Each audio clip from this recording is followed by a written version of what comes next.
Hi, everyone. It's good to be back. I'm doing this intro here for a few one-shots that we've shot as a group under Project Ghostlight. We're doing these in sort of the interim between Private Nightmares Season 1 and Private Nightmares Season 2. Unfortunately, as I'm sure you've noticed, I've become rather busy lately, along with Abria and Luis, so it's been a little bit longer than we initially intended between the two seasons, but Season 2 is coming. And until then, we're doing these one-shots to tide you over a little bit.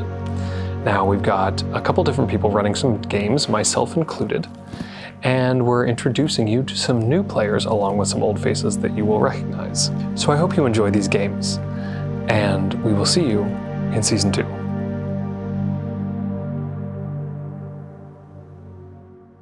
The following is an exploration of personal horror created in real time. As such, the content herein may be deemed unsuitable for certain audiences. Viewer and listener discretion is advised.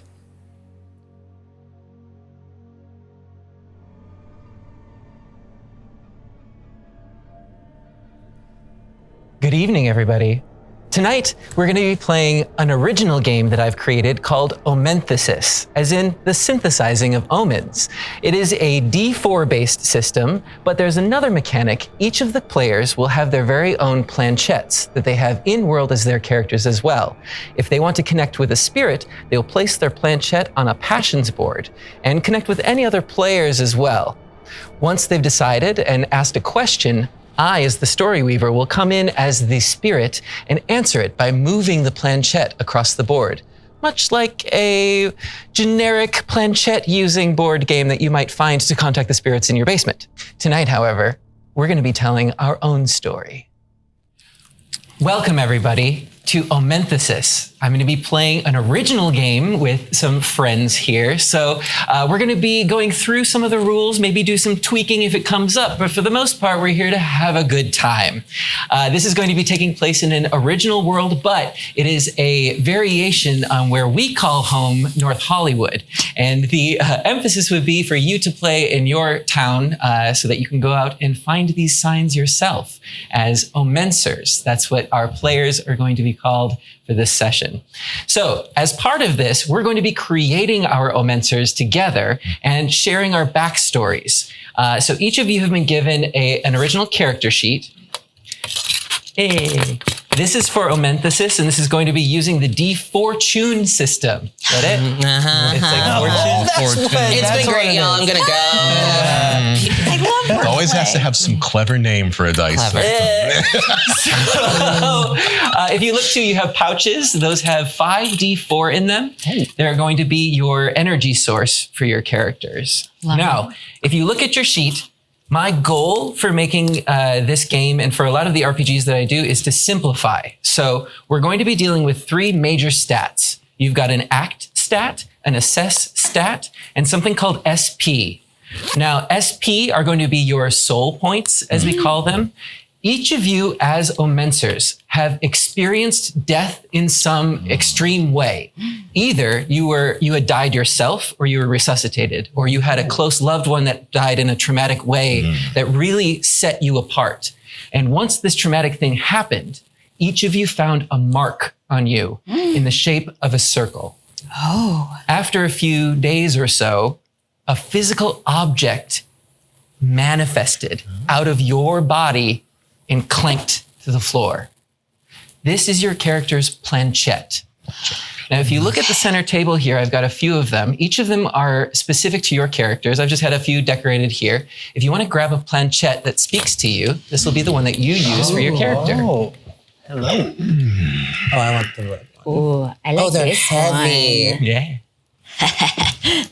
The craft for anybody else goes, at home- I know what this is made of. I was going to say, for anybody at home that wants to play along, there are 3/4-inch washers. Yeah, I've ever seen a washer used as a game It looks tool. like the seeing stones. Exactly, hagstones. Oh, the hagstones, Yes. And that is similarly how someone uses one of these. You can look through it to potentially see through illusions or other things formed with Omenthesys.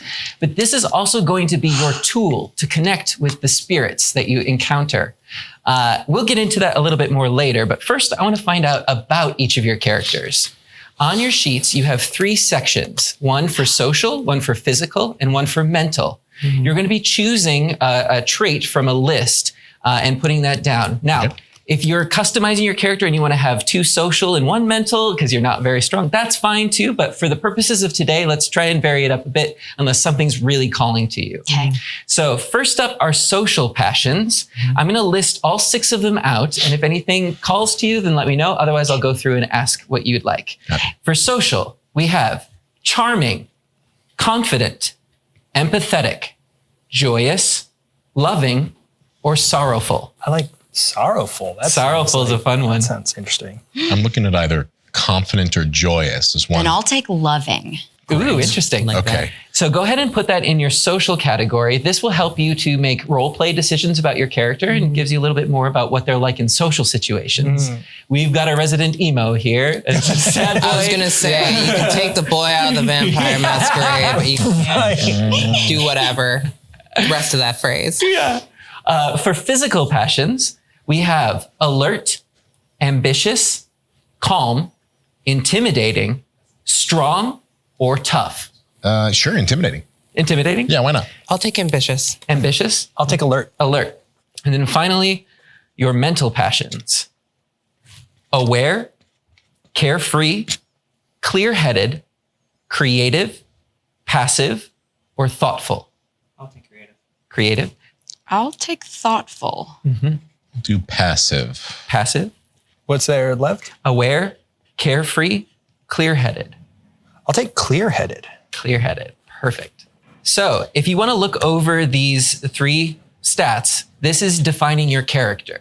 We're going to go over maybe a bit on what your inciting incident was that led you to be an Omenthesys, but you can use these 3 things as your guide. Also, keep in mind on the journey of life where this person may fall. Are they early on in their journey or are they more mature on that side? Okay. The other stat that you're going to be getting are your ACT, Assess, and SP points. Everybody in their total will start with 10 SP points. And you have a +1, a +2, or a +3 to add to any one of those stats. Now, for ACT, this is physically doing, something that is in the world that you're doing. This is striking, moving, that sort of a thing. Assess is more thinking and perceiving, right? So you're either going to get a +1 to attack, a +2 to attack, or act, a +3 to act, or you add 3 to your SP. Oh, it's assess isn't option. Yes, so between act, assess, or SP, choose to add +1, +2, or +3 to your total. I see. So for example, I could have my +1 be in my SP, giving me 11 total. Correct. And then I could pick between either +2 for my act or my assess. Yes, and then you have a +3 to add. Thank you. Does she have more soul? Or does she like to think? Or is she an actor? Thespian, yeah. If I have alert, that makes me want to put the 3 in assess. Yeah. If I have clear-headed, that makes me want to put it in act. Then you have less soul. Alert also could go with act too. That's true. You could do keep the lowest one just for your SP, and then do the +2, +3. That's where I'm thinking I'm at. Yeah. Love strategy, Tom. Yeah. I'm going 3 assess because I'm thoughtful. Nice. So I imagine I definitely think before I act. And I'm also calm. So that leads me to believe that she probably is not a fast actor. Sure. So I'll put 2 extra to bringing my soul points up to 12. Correct. Right. And then 1 in act. Yeah. I'm doing something very similar. I have 3 in assess, 12 total in SP, and 1 in act. Amazing. Do we have different versions? I think we do. Yeah, That's great. I'm doing the +1 to SP. The stats are pointing me towards a big old dumb himbo right now. That's fair. I feel like these characters start to emerge as you start looking at the numbers and Exactly. everything. So with my joyous, intimidating, and passive dude, I think a +3 to act, +2 to assess, and +1 for SP. Makes Amazing. sense. So what this will come into play with is your rolls. Everybody has 5d4 and they're all different colors.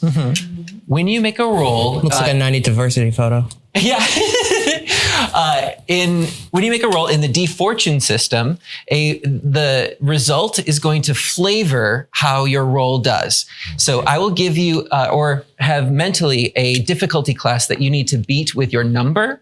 But if you roll a 1, 2, 3, or 4, it depends on how fortunate you are in getting that number. So in this, 1s are not quite a failure, but it's very unfortunate. 2 is unfortunate. 3 is fortunate. And 4 is very fortunate. So it's basically a 50-50 of fortunate or not, and then what degree of that. Okay. You'll take that number and then add it to whatever roll I had called for. For instance, I call for an act roll. You roll your D4, take that number and add whatever plus you have to your act. Okay. That's your total. And you will say to me, I have a very fortunate 7, or I have a very unfortunate 2, something along those lines. And that's your total. On a single die result. On a single die result. Copy. So everybody has the 5 that are in their active pile right now. You will have 1 that you'll be using. This is your active D4. Whenever I call for a roll, you'll use this. And if you roll very unfortunate or unfortunate, the thing resolves and your D4 goes into your soul chamber, which is a section on your character sheet. It's dice jail? It's dice jail. Dice jail. I love it. 100%. And you're going to keep the result on there. So it's going to, if it's from a roll, it's going to either be a 1 or a 2 that gets put into your soul chamber, right? Okay. Yeah. Oh, so we lose dice as we... So then you move on to your next in your pool of your D4s, right? Keep going until you're out. And then you go soul searching. And this is the level up mechanic. So one of the pain points that I've had with RPGs is that I feel like leveling up sometimes is a chore and it's something that is done outside of the game. And so I wanted to make something where it's happening in real time. You're doing all of these actions and then these abilities come to you as they happen. Keeping that in mind, we're going to be giving some other abilities based off of the traits that you chose. Does anybody have a name or pronouns yet of these characters? I do. Yeah. Go ahead. Oh, cool. I'm going to be Janice Bright. Janice. Janice Bright. Right. So we've got Janice. I'm going to be playing Bert Duggins today. Bert Duggins. Bert Duggins. No Bert relation to Duggins. Dick Duggins. Yeah. No relation. And how about you, Gina? I'm going to be June Gloom. Nice. I know the name is a little strange considering my positive and loving demeanor.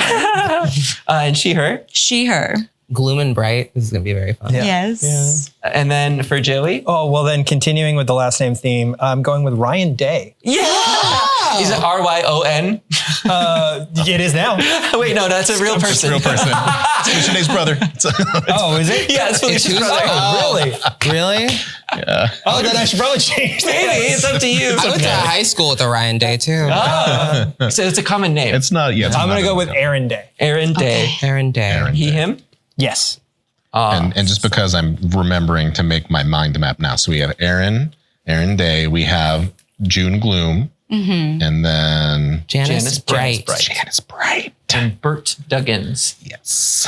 But we're on a first name basis. Yeah. You can just call me Bert. You can just call me Junie. Junie. Just Bert. Hi, Junie. With the initial ability selection, my goal with this was much like in a video game where you have a skill tree and you don't quite know what's coming next or what you're working towards. You will discover abilities based off of That is so cool. Yay, thank you. It also has a lot of onus on the story weaver, but I'm going to be spewing out a lot of things at you. The section in your character sheet for abilities is down here underneath. And what we'd like to do is ignore this one that's on the far right for right now. Instead, use these 3, and you're going to put these abilities right there in those boxes. So for Janice, what was your social passion? Empathetic. Empathetic. So you have a choice. There are 2 paths that lie before you. You have empathetic creation or empathetic apparition. You will get the first level ability in this. Which calls towards you? Empathetic creation. Empathetic creation. So in that first box in the title, you can put creation. And then you have the level 1 ability underneath that of sketch. The user is able to bring an artistic expression, such as a drawing, painting, or a sculpture, etc., into physical being. The creation cannot speak and has an SP pool of 1 assess roll made by the user. So you'll roll when you cast this. I imagine you carrying a charcoal stick around the whole time. That's so cool and also perfect. The creation will act on base instincts and on the user's turn, but will have a single emotion determined by the user that you'll embed into it. The creation will follow this emotion to the best of its abilities. Got it. Perfect. Wonderful. June, what is your social? Loving. Loving. So with these abilities, there are multiple ways to get to similar abilities. In fact, June, you've got a choice of loving protection or loving creation. Now, these are going to be different creation abilities than we just heard, but that path is open to you. I think protection. Sure. You gain in that box loving protection and the level 1 ability, emotional support. Perfect. You grant +2 SP temporarily to a target you can see. Okay. And if anybody is under the effect of that, that would go in the temp box under your SP. Oh, right. Okay. And so if you were to take either physical damage or mental damage, it would deplete from that pool first before going to yours. Copy. Bert, what is your social? I'm joyous. Joyous. You've got either joyous fascination or joyous creation. You know what? I'm fascinated about fascination. Okay. I think I want to go that route. Yes. Yes. That sounds cool. This one is the level 1 ability, so put joyous fascination. Level 1 is called earworm. Okay. Okay, I get it. Okay. Just as a note, sign language would also apply with this. Copy. User hums a tune that puts others at ease. This will give a bonus to tests involving convincing others. Oh my gosh. That's perfect. You were already singing. I was when you were already into this. Yeah, it's like it's already there, gang. Yeah. Like I Targets- feel like we're just falling into this perfect. This is a very clean way to design a character for a campaign. This is good. Targets who are all within earshot receive either a +1 or a -1 if they are allies or enemies. So I can debuff them as well too with a sporadic rock opera. Got it. An earworm. So it's just a little earworm. I love Yeah, that yeah. your echolalia is like a weapon. Yeah. It's like, damn it, not very that song. I cool. just got it out of my head.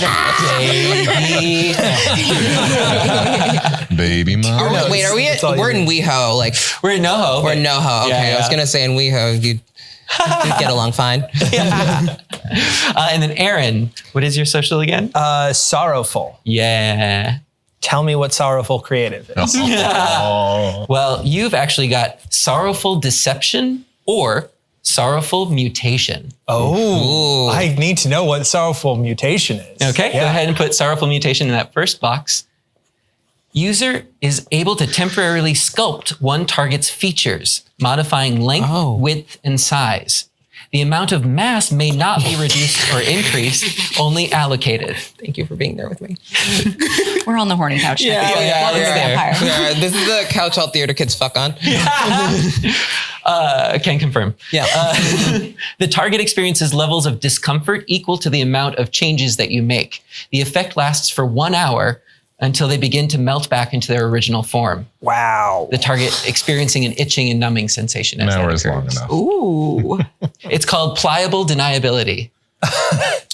Okay. Yeah. I know so many places you could earn so much money with that. Yeah. No, we're in NoHo, not WeHo. Right. No, you'd be surprised. You'd be surprised. Yeah. Janice, what is your second? I believe it's physical. Ambitious. Ambitious. You've got either ambitious connection or ambitious disorientation. Ambitious connection.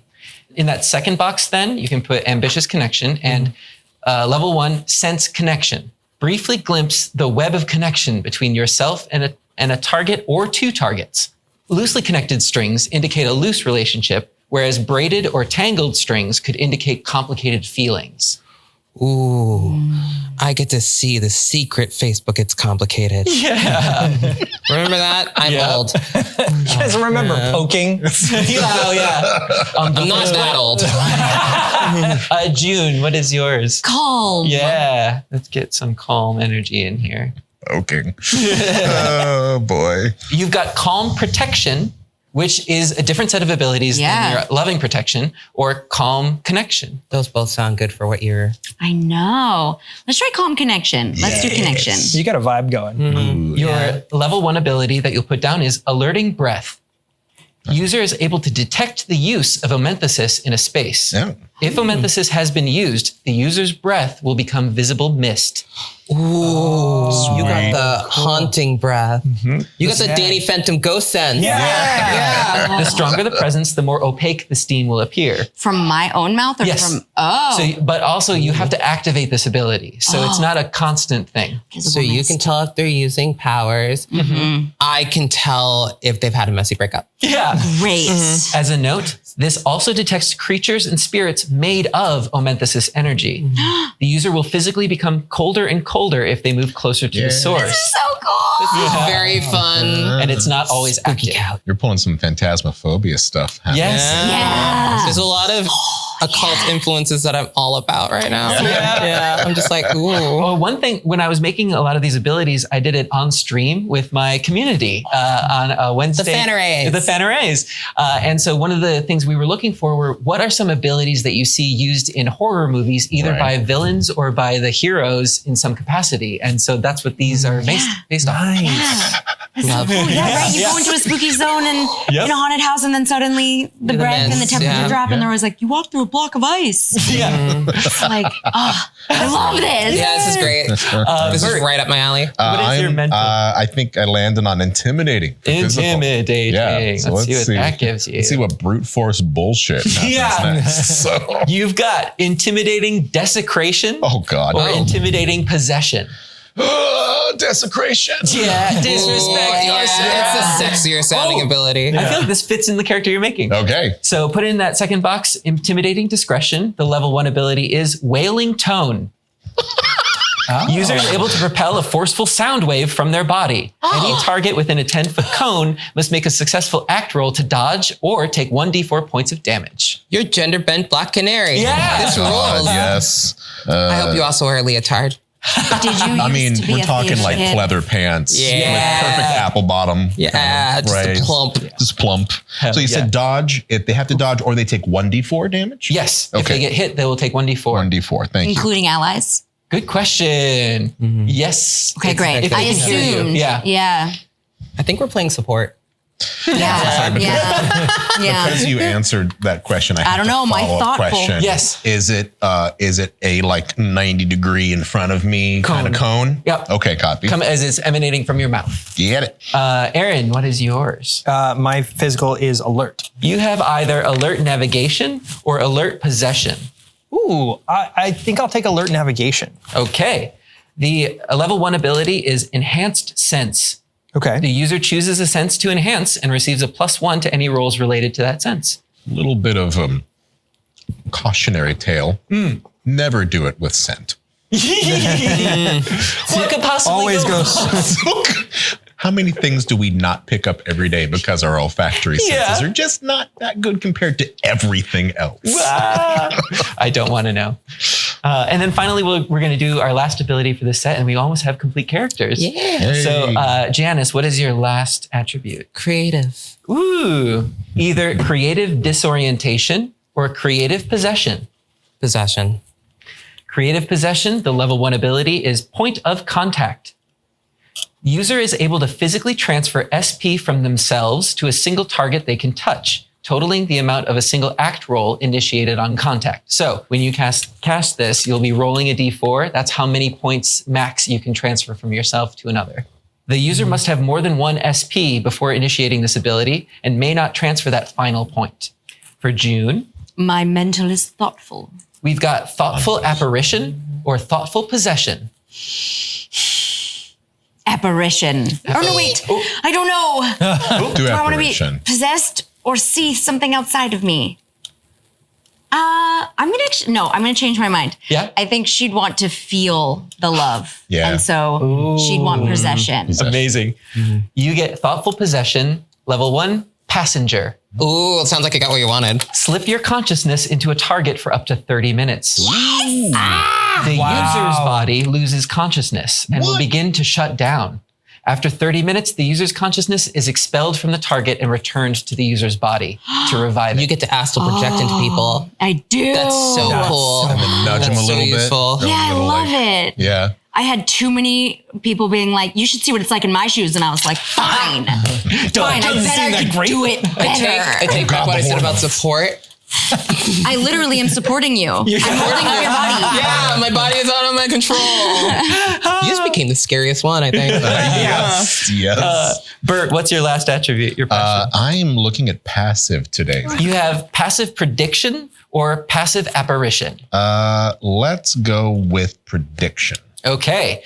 Passive prediction, the level 1 ability is hasty vision. The user divines in their own unique way, such as a tarot or dice or runes, and the user gains a +1 to any assess checks done in reference to the reading. So small divination. Yep. So by small, do you mean like in time or its effect of what it can look at? So essentially, you'll say, I would like to use my hasty vision ability. And I'll go over this too, but every time you use an ability, you're spending one of your D4 out of your pile. This is like your mana. And then you're going to be rolling it as well for that. And it will always go into your soul chamber. So this is how you get 3s and 4s into your soul chamber, because you're going to be looking for matches when you level up. Copy. So when you activate this, you're going to say, I use my hasty vision ability. You're going to spend that 1d4 and roll it. How fortunate or successful that is, right, that will determine what the vision is. And then you can add a +1 to the assess for anything related to that in the future. So it could be a very unfortunate divination. Exactly. That's what it could be. You very see something, but it's not what you wanted to see. No, it's not good. Okay, wonderful, And wonderful. Aaron, your last passion. My passion is clear-headed. I'm curious what this one will be. Right. We've got either clear-headed navigation or clear-headed connection. Okay, I've got one navigation already, so I'm going to do clear-headed connection. Clear-headed connection, the level 1 ability is shared tranquility. The user is able to supernaturally pacify a target. The target is lulled into a sense of indifference and will not reveal any sensitive information if pushed. The target will know an ability was used to modify their emotions after the connection is broken. Oh, interesting. This will be dependent on your assess roll. So basically, you're walking Xanax. Yeah. Mommy needs a Klonopin. Come on. I need to get through this flight.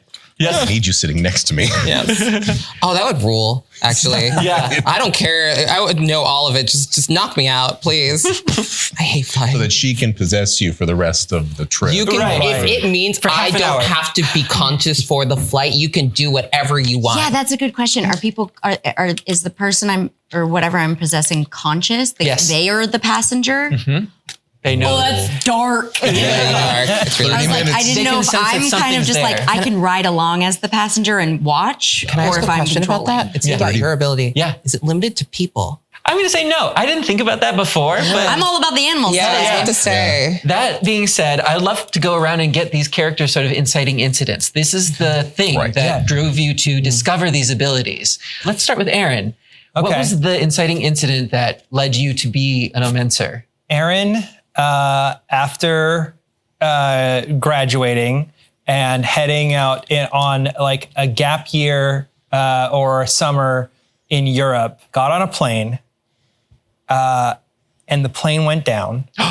Final destination. Yeah. And tell me, with these inciting incidents, Yes. the strength of the inciting incident, you probably get to tell me how many people died. Yeah, there were 300 people on that flight. It was Wow. huge. Yeah. Are you the only survivor? I don't know that Aaron's the only survivor. I feel like One of 10. it could be very, very small. Yeah. And I'm going to say too that your abilities were awakened through this because either you survived or were resuscitated like on the scene. You haven't been in contact with the other 9 and you don't know if they've experienced something similar. I've heard stories that there were other survivors, but when I came to, there was nobody else. And I think that there's also something about the fact that he left to go be on his own and explore and, drop contact with people that his normal life, his family, his friends and stuff don't even know about this. Yes. He got on a flight to Europe. Month later, he came back. And that's it. And they think he had a nice time backpacking. They didn't put Europe. together that plane crash you were on. Exactly. Exactly. He was just out of contact for a month. Wow. Sure. Cool. Amazing. How about for Bert? I think Bert's inciting incident is he was involved in a terrible fire. And his family was in the building that went down as well, too. Was it a home or a business? It could be a home. It could be a business if the body count matters in this circumstance. Not really. That's fine. Then I will let the story weaver inject as he wants. But I think what's important is that it was all of his family. So Bert's unhoused now. And he's basically wandering. And I think before the fire occurred, he was in a position where he had a very sports focused or very physically focused family. And they were encouraging him to do like sports, to get scholarships, to go to college, but he just wanted to sing. Yes. And he just loved to sing. So now I think now that has no home and has no support, he's now basically finding whatever cash prizes that he can find for his voice, whether it's at a karaoke bar or something else. And that's how he's handling his time as he's going through this process as an omancer now. Yes. I'm going to give you that both of your parents did pass away in this fire. They were both athletes in their own right, maybe even Olympic level, but had sustained injuries in their careers. They were unable to leave. They were high up in the apartment building and they just couldn't leave. Their injuries prevented them from getting out. And so you were the only one that could get out, and you see their faces pleading for you. Awesome. You also found out later that it was an unhoused person that started the fire in the first place. Okay. And you haven't come across them yet in your like vagabond life, but you know that they're out there. Okay. But I figured this fact out later. You heard that that was the cause. All right. No trauma at all. None. June, I'm taking it a little bit different. Yeah. But we'll see. I think June grew up as a very, very, very lonely child and did not really connect to people, did not know how to make friends. And instead of her parents sort of sending her away, their last ditch effort was a puppy. And she put all of her intentions into this dog. And it was the first and only thing she ever felt truly has ever seen her and understood her and had a connection to this animal. And not only that, this is the first time that something is dependent on me. And I believe one day we were out playing and it got hit by a car as I was trying to chase after it. And I was not able to save it. And instead of like going and getting help, just sort of stayed with the creature until it passed. And the person that hit it didn't even stop. Didn't stop. And I stayed out there for hours and days. And then I brought the animal home and I slept, like I kept it in my bed for a long time before my parents ever found out that there was a body of the creature in my room. And the only way they found out was because I started to get ill because I was sleeping with a corpse. And did it start to smell after a while too? Yeah. And I've resented it ever since that they took the creature from me because I had more years with it. It wasn't supposed to leave then. What was your dog's name? Ginger. Nice. It was a black dog. No, unexpected. It's in that depressive time period that you started to develop these skills. At first, it seemed a bit like incongruous, like, oh, I'm in shock or something like this. But then, no, I can really sense this. I knew she was still in there. Why are they taking the body? June, did you attempt to possess the corpse of Ginger? Oh, yeah. I think I wanted to be with, like, I could feel her in there still. And so I didn't want her to leave. But when you got in there, she wasn't in there. And it could be that dogs don't have souls, or it could be that this particular one has passed on. Yeah. And then for Janice, what is your inciting incident? I think that Janice was a college student, an art student. when she became the sort of like apprentice to this very charismatic, well-liked professor, both by students and faculty. Do you have a name for this professor? David Williams. David Williams. And his specialty was sculpture. And through working with him, she learned that she had like a knack for it. For sculpture? For sculpture, yeah. But what Janice did not realize is that her budding talent started to be seen as a threat by Professor Williams. So, which then turned into an obsession. So one day she was working at his in-house studio, which she did pretty often. Okay. And there was a door on the far side of the workshop that she'd never opened before. And curiosity got the better of her.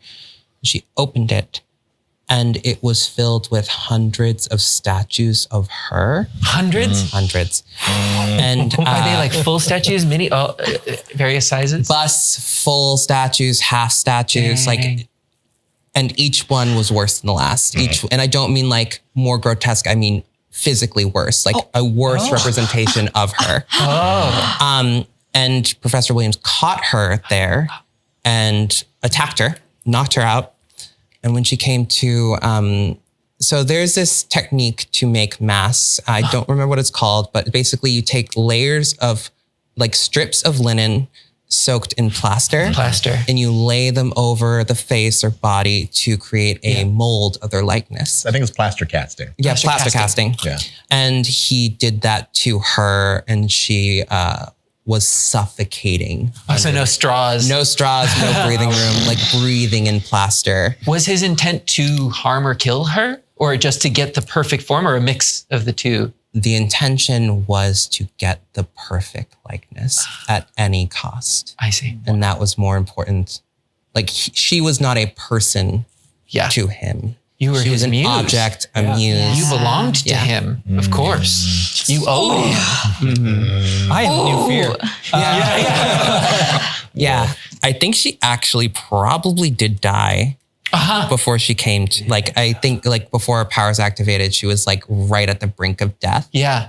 Did he stop, or did he like think that the job is done? I think that when she came to, she like dug her way out of the plaster, and it wasn't just her face. It was like full body. Yeah. When he thought the deed was done. And I think he was like crying obsessively in the corner in like a catatonic state over what he had done.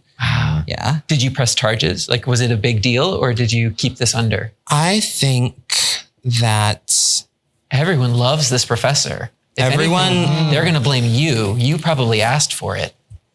Everyone does love this professor. I think he's still alive. He's still alive. Still and teaching? I think Iran, he's still teaching. Still very popular. You abandoned your own path rather than... Yeah, and I dropped out of school. And you dropped out of school? That would be my next question for everybody, just on the path of maturity. Where do we find people today? So this would be your inciting incident from, it could be a few months ago, it could be years ago. Where do we find... let's start with Janice on the spectrum of life. I think she's about 24, 25. Okay. I think this happened like 4 years ago. Gotcha. I think she was like a sophomore, junior in college. So I would say that she's like early adult. Should we do like what we look like too? Oh yeah. I will be going into that too, you but go if you first. wanted to. Yeah. Oh, sure. What do they look like and what do they do? Yeah. Okay, so Janice has like very like short pixie cut hair, like jet black hair, like green eyes, medium tan skin, very tall and lean. Okay. Like I think runway model body. Yeah. Like, built like muscular in a way that a whip is sort of lithe. Sure. Yeah. I think lithe, Yeah. right? Yeah. So- Very lithe. A sculpture. Cool. That's poetic. Like high cheekbones. Built like a whip. Yeah. So specific. Very feline looking. Yeah. Looks meaner than she is. Looks could kill you. Looks much meaner than she is. Cute. Is a cinnamon roll. Copy. I think she really dresses down. Like I think she's always in Especially like for that. raggedy was torn gonna- sweatshirts. I was going to ripped ask like jeans. how she changed after. I that think incident. I think she did used to like try and dress up and do more, but like now it's like she's covered in paint stains. Like she's still working. You're not someone's muse anymore. No, but she's like obsessive about her work now. Like like obsession is the carry through on her story. Yeah. And she creates because it's the only thing that helps her cope with what is going on. But like that is the act of creativity. It's not her appearance anymore. Yes. Yeah. So like her hair used to be long before the incident. She cut it all off. She like doesn't waste time on that stuff anymore because that's not the important thing or the thing that she can think of about. It's amazing what a second chance at life will give you. I don't know if she sees it that way. I think it's more like something changed with the incident and a lot of it was bad. Some of it was different. I don't think she necessarily thinks of herself highly or thinks of her sense of self. Like she has a low sense of self, I think, in some ways. But the art is what carries her self-worth. Nice. Yeah. Cool. Yeah. For June. Yes. So June. Yes, she the inciting incident was when she was young, but what she learned from that and has carried on into her adulthood now. She is in her mid-40s. If you look at her, she is a lovely round woman, long, like mousy brown but curled hair. She's clearly leaned into the fact that she has now become a pet psychic. Because if something can be, if a vessel can become empty, something left. Something isn't in there anymore. There are souls. There are like they go somewhere. And this is so her couch. This is June's couch. And I'm going to expand upon yes, this, please. As this is actually a part of the world. Oh. When each of you experienced your inciting incident, it was a feeling, but if anybody were watching, they could see your spirit leave your body and then come back to it. Like through There is a state that all of you can achieve now called unmoored. That's if your SP reaches 0, you are not dead, your spirit is unmoored from your physical body, and you have to make an effort to come back to it before your body expires. Okay. So you know these things to be true. I know this very much to be true because I've seen and felt what it was like to expire. And I've been inside of an expired vessel before and the toll it took on my body and my mental health of sort of inhabiting a corpse over and over again through her childhood, the erosion that occurred. Yeah. So I think since then she's sort of been, that's why she became a pet psychic and why she's a little bit more comfortable interacting with people now because the feeling of that connection deteriorating was too scary and has now since tried to be as connecting to people and living things because she knows how it feels for the sort of how deteriorating loneliness can be and how desperately empty that body felt without the soul and how even when I kept leaving, parts of me didn't feel like they came back. And so she's not sure where it goes, but she's scared that at any moment that someone else could be empty and she wants to make them feel as alive as they can. Cool. Beautiful. And help them while they're still in there. So there's kind of a never again. A never again, or knowing it's inevitable. And so that need to help and to be a calm presence, a loving presence, for as long as that spirit is there, because not many people know what it feels like for it to go away.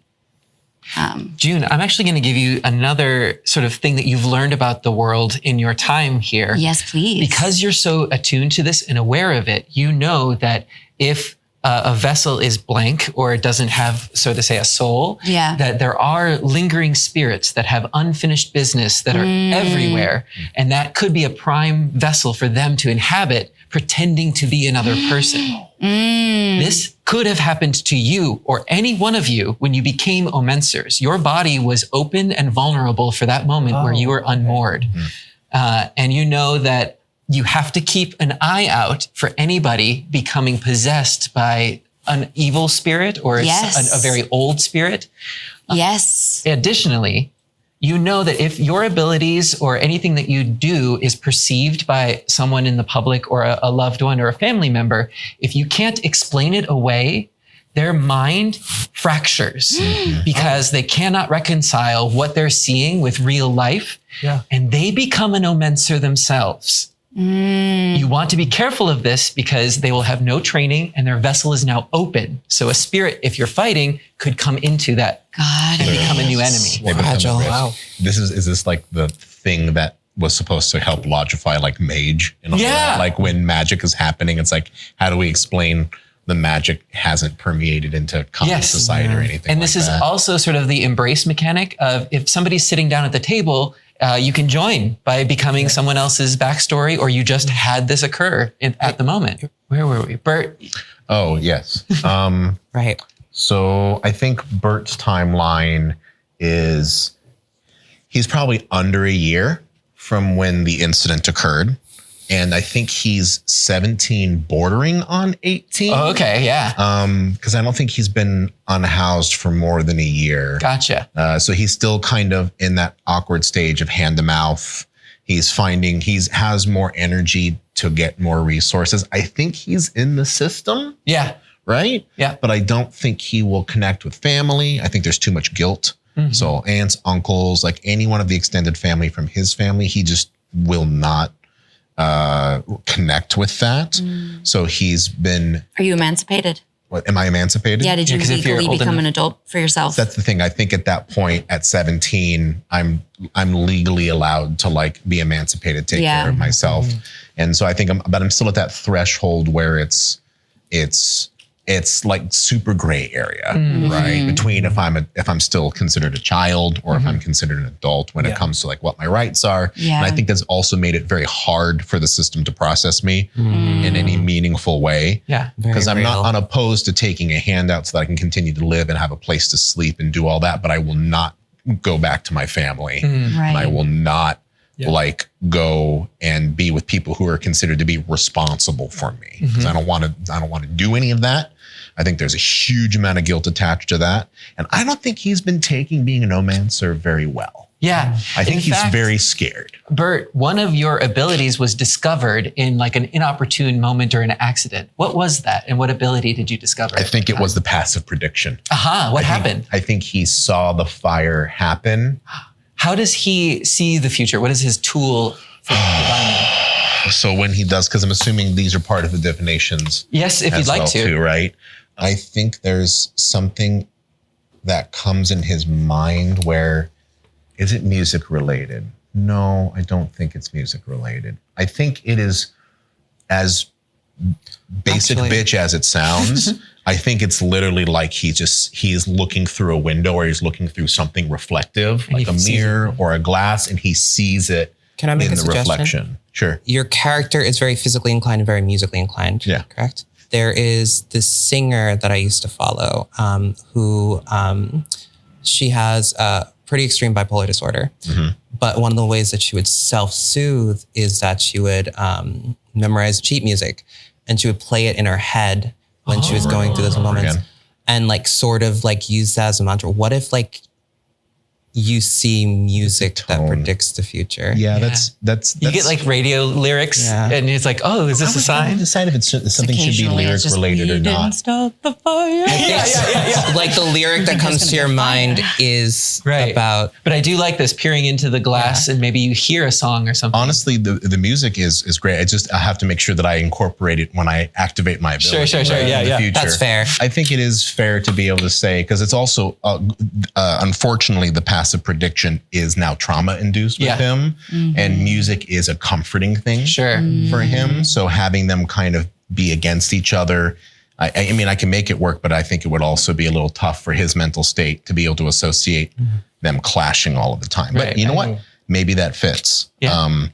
But Seems like a very troubled guy. yeah, yes, you want to talk about like the guilt and the shame, because I think he's been putting a coat of dopamine veneer on basically everything that he's been trying to get around. Like he is overly optimistic about most stuff. And even when he's dealing with what he's dealing with, he's always putting a coat of, I'm not dealing with it, over it. So What's this kid look like? Yeah, I was gonna say physically. Physically, I think he probably had a really big like quarterback style build, like built like a Dorito. Yeah. Right. Yeah. And he had a lot of muscle, but now I think he kind of looks like a bag of rocks because he's not getting the protein that he used to have. He's not eating well. Yeah. He's probably eating poorly. So it's one of those things where it's like where you have a really muscly body that then doesn't work out anymore. And it just starts to look like it's all hollow and sagging and like loose. Yeah. Right. So a bag of rocks is probably the most accurate thing I can think of. So. And then for Aaron, what are we looking at? Aaron's probably a couple years past his inciting incident. I'm thinking if that's after high school, around 18, then he's 21, 22 in that area. Sure. So he's been an Omenser for a little while. I don't know how far forward he's pushed with it. And I think physically, quintessential coffee shop writer look, not just the slouchy beanie, but the scarf as well. He's got strategically groomed facial hair for where he can grow it in. Is there residual scarring or anything like that from the accident? Ooh, what do you think? Depends on how bad. I mean, a lot of people died except for 10. I think maybe a lasting. There's definitely something residual, right? Sure. No, I don't think there is. Okay. I think that the thing that he has trouble reconciling is that his family still don't know about this incident. He never saw anything about it on the news. He is not going to tell anyone. And so in fact, it's more mysterious that it was never reported. Yeah. And then he started to wonder how many more of these incidents are out there. And so he has started to kind of keep silent about these things and just try harder to watch. Have you ever spoken to the other 9? No, not to the other 9. Have you tried looking for them or not? that's a good question. Tried looking for them. I think initially, But if there are no reports of the crash, then it's hard to figure out who was even on the flight. Who was on the flight? Yeah. So it's very muddled. And probably spoken to other Omensers about the event, but not in a meaningful way that's like, we got to do something about this or anything. Like more in just talking about it as an inciting incident or talking about it as an incident where there was an awakening or anything like that. Yep. Cool. One thing I'll give each of you is that you've come from different places, but you've found yourself here in North Hollywood, particularly at a curio shop that it just has an energy that draws you towards it. And it's called Curio & Co. Is it owned by a Curie? No. It sounds like something Curie would own. Maybe, yeah. Curio & Co. is owned by Eleanor Croft, who each of you know in different capacities. Eleanor is a senior Omenser who has been on the North Hollywood beat for quite some time and is responsible for kind of gathering all four of you together. How old is Eleanor? Eleanor is on the mature side. And so once we get into it, I'll do a bit more descriptions, but she has long gray silver hair that's in like tight ringlets. Very wishy-washy. She sounds pretty. Yeah, exactly. How long have we known each other? That's a great question. Who is the newest Omenser? Or it seems like Bert is the newest one. Yeah. So each of you have known each other, I would say, for about a year now, and Bert is the newest addition to this. Within a couple months, maybe. You've been warned by Eleanor before that going out on your own is very dangerous, especially against an unknown spirit. Right. Because if an Omenser is possessed alone, no one is there to vouch for them, and they could come back different. Yeah, cool. The North Hollywood Arts District is a living, breathing thing. The sun is a little bit brighter, the air a little bit warmer, and every sidewalk seems to pulse with a vibrant mix of theater, music, and street art that spills out onto the sidewalks. On any given night, you can find a dozen live shows performing music or sharing stories. You turn down a quieter street, the sounds of traffic and laughter fading away, the scent of old paper and something like ozone fills the air. You can feel a change in the atmosphere, a faint electric hum that seems to grow stronger with every step. Tucked between a dance studio and a trendy coffee shop is a narrow 2-story building, a hand-painted sign that hangs above the door. Its gold lettering chipped and faded. It reads Curio & Co. A small brass bell tinkles as the door opens, revealing a space cluttered with strange and beautiful objects. Bookshelves are crammed with dusty tomes that leave long shadows. Every surface is covered in half-forgotten trinkets and artifacts that seem to hum with the secret life. Hello, Omenthesys, Eleanor Croft says to each of you as the chime rings on the door. Who's the first one to enter? I will. June, it's so good to see you. It's a pleasure. Hello, darling. Goes to give you kisses on the cheek. Tell me, thank you so much for your help with Pancake, darling. Oh, don't worry. I have this for him. Make sure, not the bacon ones. Thank you very much. And you can see that she has, again, long curly hair that is draped over a cloak. There does seem to be like an air of professionalism that she's attempted with like a vest over this cloak, but it's still very mystical. Okay. Eleanor also has a cardigan on, and it is covered in hair. Absolutely. It's more hair than cardigan at this point. Covered head to toe. June or Eleanor? June. Oh, Covered in animal hair. Yeah. I think Eleanor also has like a cardigan that is full of fur. There's just we have a lot of tea time together. Yes. Well, it is good to see you. I believe we were expecting the others, so if you take a seat, please. Oh, yes. She gestures over, and there is a small table in the corner with plush cushions. And this seems to be your usual gathering space. I grab an extra cushion because I'm in my 40s. Yes! And you need the lumbar support. I do. Who's next coming in? I'll show up next. Yeah. Aaron, you go into the door, and again, the bell tinkles. Elle, are you back there? Oh, dear. Yes, just a minute. And she'll come. All right. Yes. It's tough to see because it's all dark and dusty in here.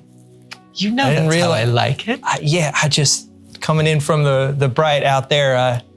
Well, help me out, Aaron. Light a candle or something. All right. And I'll grab like a setup with like kind of like a lamp, wick lamp. I would like you to make a roll for me. Oh, all right. Ooh, first roll. So you've got your pool of 5. You're going to choose one that is your active at the moment, and you're going to make an assess score for me to see what you can find in this shop. Gotcha. All right. Not fortunate. All right. So that will be a total of 6. Of 6. And then how fortunate? That is fortunate. So a 3? Mm-hmm.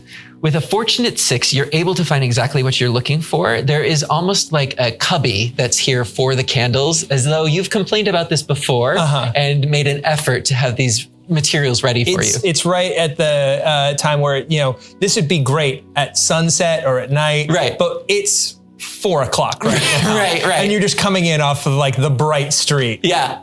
Hard to see. Yeah. You do see June over in the corner grabbing an extra pillow. Hey, June. Hello, Mr. Day. How you doing? Yeah. Thank you. Come and have a seat. Here you go. Don't eat the bacon. Don't eat that. Oh, all right. She hands you a bag of dog treats. Right. Yeah.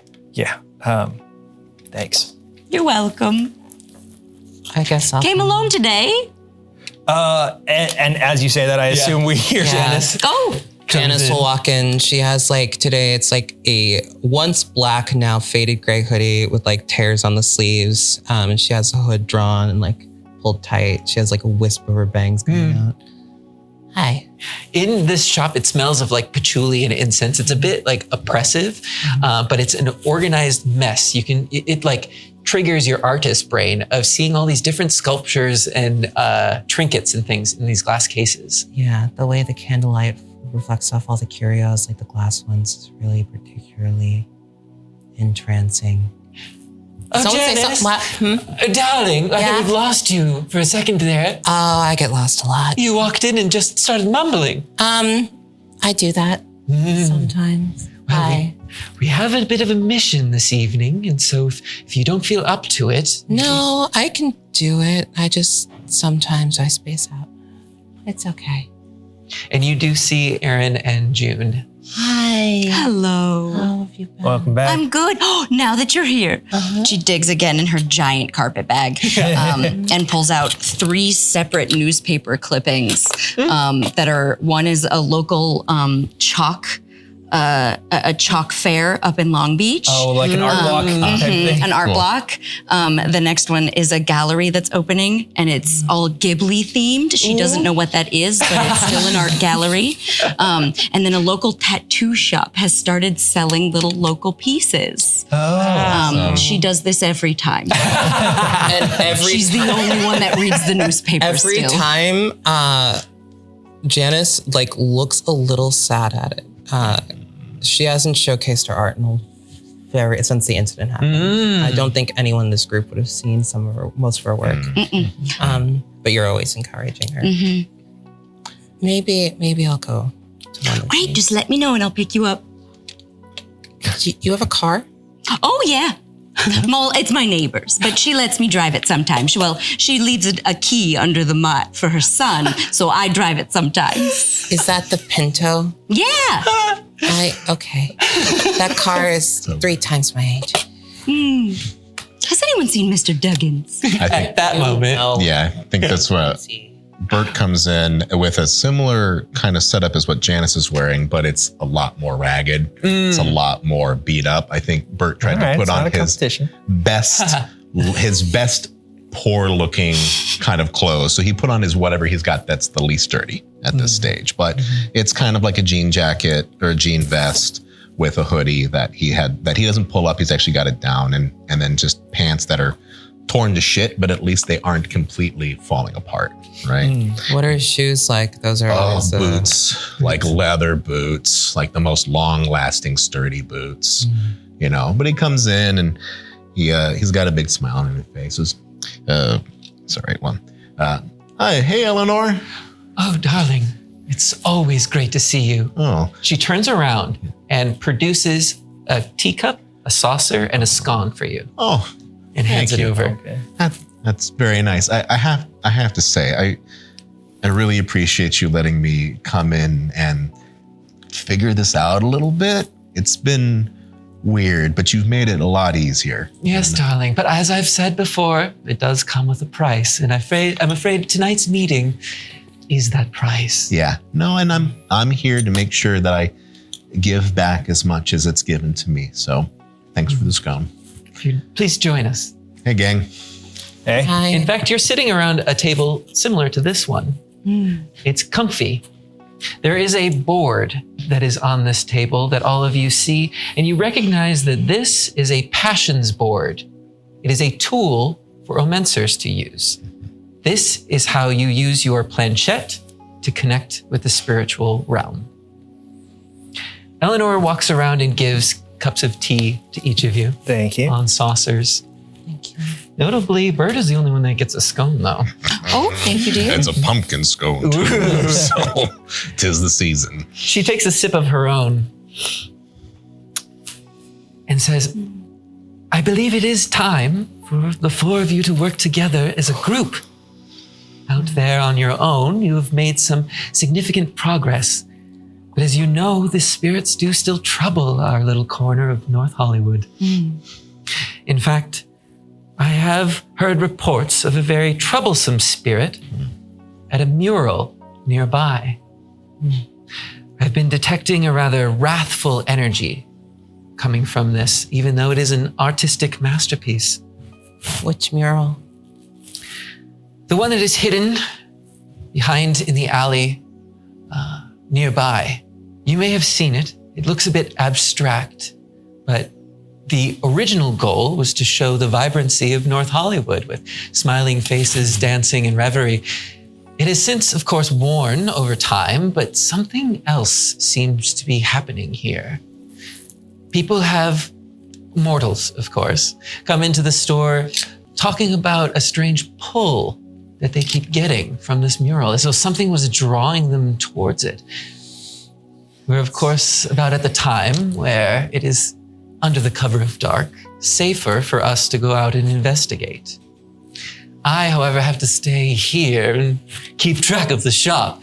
However, and she claps her hands, and a small figure slinks out from the back room. There's still like a metal and glass encasement that has all the trinkets, and a skinny, scrawny guy with long hair pops up, sunken eyes, and looks terrified of everything. She goes, "Leo, here, will be accompanying you." Hi, Leo. Hi. Hey, Leo. Hi. How have you been? Good. You can tell that Leo is not much for conversation. Never has been. You feeling up for this today, Leo? She told me I have to leave. I don't think that's what I asked. He is, of course, prepared and ready. Right. He has a simple ability, of course, but with all of your combined efforts, I'm sure you'll be able to keep him safe for his first outing. Yes. Yeah. Yeah? I don't know why everyone didn't immediately say yes, but of course. We're worried about Leo. Oh, good. I'm not worried about We got Leo. you. I know what it's like to not want to talk. Here, stay close to me. We got this, all right? Oh. Gives you like a little. Oh, what a smell. Oh, that's the dog treat. Sorry, hon. And you can see Leo has a folded up portable version of this Passions board. He's also, he has an onyx black planchette that he has on his person. Omenthesys can carry their planchettes out, as in jewelry. Some embed them into their glasses. There are different clever ways that you can, or you can also just hold it. You have found throughout your trials that you can never lose your planchette. If you try to purposefully get rid of it, you find it later. It shows up, and you're not quite sure if it's always manifesting out of your body. You hope not, but that could be the case. Oh. He grabs his mobile passion board and says, "Well, I guess we should take a look at it before it gets too dark," and starts to head out the door. Would anyone else like to do anything before they leave? I will finish my scone. Yeah. And then Part of the Clean Plate Club. put it down, sip up my tea, and kind of come out and open up the door and like, should we do it? Yeah, I'll be along in a second. No time like the present. I better go make sure Leo's okay. Yeah. Following Leo, you make your way out into the North Hollywood streets, except for Janice. Janice, what are you up to? I look at Eleanor. Have you made any progress on helping Bert yet? We've made some calls, but unfortunately, it's a tough time for everybody right now. Still. There has to be some Omenthesys family that will take him in, even though he's older. The thing is, a lot of Omenthesys that are higher level than you don't like to associate with those that are lower level, for they fear you are able to be corrupted easily. That sounds like a crock of bullshit. Why do you think I opened this store? Why do you think I welcome you here? Because I don't believe that. I know we can train you to see the difference. And you can help this community. And you already have been. Look what you do for Bert. I haven't done anything for Bert yet. Just speaking for him is something. Once you return, I may have some news, but I don't want to preemptively give that to you yet. Fine, I'll go make sure Leo doesn't wet himself again. Yes, please. The dry cleaning bills are astronomical. It's because they have to use so much vinegar to get it out. All right. I'll run out the back of the store with you. Catching up with everybody, Leo is taking a hesitant lead and is holding up his own planchette on the lookout. Very visible, just totally afraid of everything. Leo, man. Yeah. Hey, it's all right. Here, how about, come over, sit by me. Yeah. How about we go together? Okay. And we hold the planchettes. But we don't have to do it like this, right? We do. If I wanted to see the spirits, what if they're hiding? Well, we're still just trying to get to the. We should probably worry about real things as well too. And remember, June her breath lets us see. Oh yeah. Stuff happens. We got to cross the street. That's going to be the biggest challenge for right now. What if the street has a spirit in it? No, it's okay. It might, but it's okay. it's also going to have a car. Can I use my sense connection on Leo? Yes. All right. So here's how you use abilities. You're going to take your active D4. Okay. And this is for any ability. You're going to be rolling that and using it towards whatever the sense connection is. Sense connection. Whoa. Go ahead and roll that. That is a 3, and it's a success, right?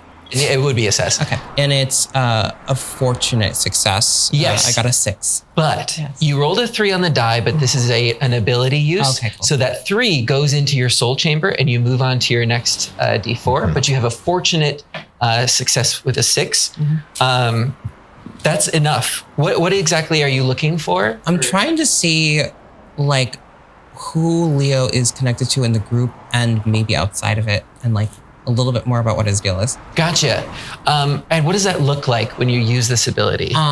So I look at a person and it's sort of like those red line cork boards in front of me, and I see images of the people that they're connected to. Yeah. To a low level degree, yeah. Almost like a red string. Gotcha. Now, this can be up for anybody. Does anybody have a connection established with Leo already? Oh. I mean, I wouldn't mind just as two terrified souls. Yep. I wouldn't mind being connected, because my first impression was to kind of calm him down a little bit too, based on it. And depending on how you goes, if you want me, I can earworm him out a little bit later just to calm him down. So I'm happy to be connected to Leo. There is a loose thread connection to all 4 of you. As you've seen Leo in the shop, you know that he works the front, that sort of a thing, and that's how he's related to you. But the cords are not very strong. And again, they seem very wispy and thin, as though he doesn't know you very well, but there is a connection. Do I see any stronger connections to anyone? There is a cord that goes directly from the back of Leo to the shop, as though he has a very strong connection to probably Eleanor, is what you're assuming. Yeah. I imagine mine's also probably a little tighter than Bert's, only from length of proximity that I've known Eleanor. So I've probably seen Leo a lot more, but it is still loose because I think June also doesn't want to push someone that is afraid of human connection. She knows what that feels like to force a connection on someone. So is letting him bloom on his own. But there is still a string.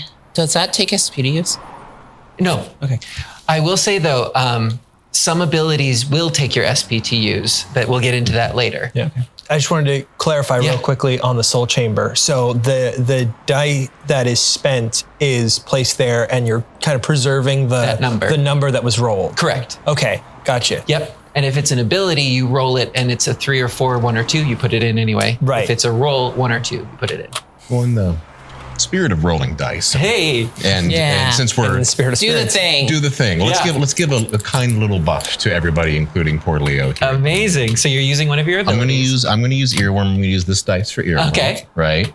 And my assess is 2, so we're looking at a 5, a fortunate 5. A fortunate 5. That's good enough to get into everybody's ear. Yeah. What does it look or sound like? I think it's just again. I know he had a bad reaction to it, but I just give him a little pat on everyone. Yeah. And I kind of lead forward, not let him still lead, but kind of be that half step behind him, just to be there. And I think I just go, everything's gonna be all right. Ooh. Everything's gonna be all right. It is. Rockabye. Wow. And hey man, Yeah. we're gonna do this. It's gonna be great. Yeah. Okay, but we do need to cross the street now. It's still there. We still need to cross the street. hand is like. I think we're doing this as we walk across the street into it. And I'm definitely, since this is being unhoused, I think I know where most of the places you don't go at night. Yep. Go. With practiced ease, you're sort of guiding Leo with your song as Leo does make his way over to this mural. The sun has fully set at this point and the street lamps are beginning to flicker on, and you can smell like the last remains of bread as the bakery closes up for the day. But it's past all of this that you turn down an alley, then turn down another alley, and then all of a sudden it's a bit disorienting. You don't quite know where you are, but you see this large mural. And just as Eleanor had described it, it's very impressionistic. At one point, there may have been vibrant colors, but now it's faded and sort of forgotten grayish. There is a sort of pull for all of you. And you sense a supernatural energy here, really connecting with you, and each of your planchettes begin to glow and feel a little warm. Ooh, I love this part. I still can't get used to it. All right, well, I guess I just better set up then. And he pulls out his passions board and sets it down on the ground. Okay. He pulls out a planchette, and as soon as he sets it down, Leo. Wait. Leo. Well. Oh, no. Is that normal? No. Oh, okay. It's not. Wait, what would you each like to do? He's not. Is he unmoored? Good question. Do you make an examination of the body? Yeah, I want to examine. Go ahead. Anybody that is making that examination can roll an assess roll, and we can see what information gets out. Okay. Yeah. That's a 6 total, but a 3 on the die. A fortunate 6. Yeah, fortunate 6. Yep. So this goes here. So you can sense that this is an unmoored person. If you were to look through your planchette, you may see. I was about to say, I want to look around. Yep. While they're looking at the body, I want to look around with the planchette to see if I see anything that could be affecting him. Awesome. I'll get back to that. To finish this up, you just see that there is a spirit that is like tethered, and you see Leo's form sort of panicking a bit.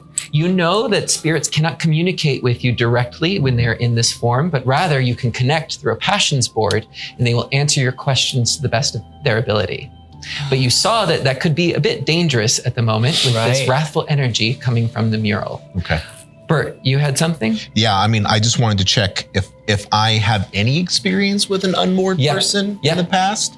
I think my first reaction is don't let Leo get possessed and distract the spirit, or at least get him talking. Because if we're in a hostage situation with poor Leo here at the moment, I don't want him to take action. So I think I slam my planchette down onto the board. Nice. And so you are making a connection. Okay. You can go ahead and set it down and set your finger on the planchette. Does anyone else join Bert in this connection? Immediately, yeah. So using Bert's planchette, you're also going to place a finger, much like you would on a planchette in a different board game. Right. Using Bert's? You're using Bert's. Using Bert's, okay. So this one. Does anybody else connect with the passions board? I didn't want to connect, but I did roll to activate one of my abilities. Oh, yes. So we'll resolve this. Absolutely. That's real why I'm quick. positive. Yeah. And then, Aaron, what is your intention? I think that as they're doing that, what I want to do is I want to be able to be aware of what's going on the passions board, and also at the same time watch the mural to see if there's any kind of correlation or connection between Good call. Copy how that. those two react. I will keep that in mind. All right. So for the two of you, you reach out your own spirits. You know that there is this body here and a tethered spirit out. Are you trying to connect with the spirit of Leo or to the wrathful spirit in the mural? I think the wrathful spirit. To distract him. Yeah. I think we need to get him. The intent is to understand where it is and get him to calm the fuck down. Yeah. The two of you experience this. Yeah. Your consciousness slips from you as you lose all feeling, as you're lightly touching this planchette. What question would you like to ask the spirit that it will try to answer through? Do you mean Leo any harm? All of a sudden, the planchette begins to move. Where did the planchette land on the passions board? Intimidating. Does anyone have intimidating as one of their aspects? Yes. Bert. Yes. You receive a vision as Okay. you connect with the spirit. You see Leo's body torn to pieces, connected by threads as though he had been ripped apart. There is gore all over the mural. The four of you are standing there dumbfounded, as though this is what the spirit would do and your reaction to it. I think my first call out, and it's when I feel this emotion of his body being torn and ripped apart, and I think my first instinct is to kind of match his energy, and I just yell, "No, stop. Let us talk. Do not harm our friend. You will regret it." You feel the move again, and then it comes back. You get another flash as you connect with this spirit. It's not afraid of you. Okay. So now I'm out of my comfort zone and I don't like this. And I look towards And that's when I'm you. going to step in. Yeah. What do you want? You ask, what do you want? And you feel the movement. What did it land on? Ambitious. Does anybody have ambitious? Oh, yeah. Aha! And you happen to be connected. I do. You receive a vision from this wrathful spirit and you see it's almost connecting to your artist's soul. People walking by this mural, and then it's a bit of a time lapse. People keep walking by and they're not looking. This is beautiful artwork and they're not looking. This should bring the community together and they're just not looking. Is the mural reacting at all, changing? As we come out of the connection, you can see the mural itself since you were watching. Actually, make an assess roll for me. Sure. You get +1. Yeah.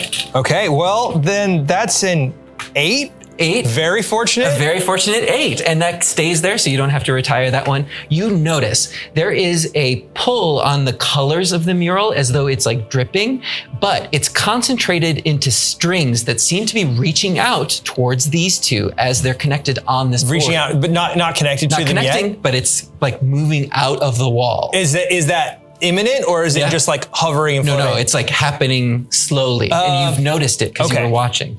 What is the guys? Whatever you're doing, either do it quick or stop doing it, because it's something bad's happening over here. You hear something that could be Aaron's voice, but all you hear as you're connected is you're not getting the message as you're connected. I say I might be able to help. It doesn't move. It seems as though it's waiting for a question. I see. Do you want me to help make the mural more visible? It starts moving again, as though it's confused or thinking, and lands. Where did it land? Creative. Is anybody connected to creative energy? Me. You get a flash. There is an inspiration here. Maybe working together, you could make this mural better and get more people to look at it. Because the more people that look at it, the more sacrifices I have to choose from. Xander, I'm not going to let that connection hit. So the second it's about to hit, I'm pulling them off. Nice.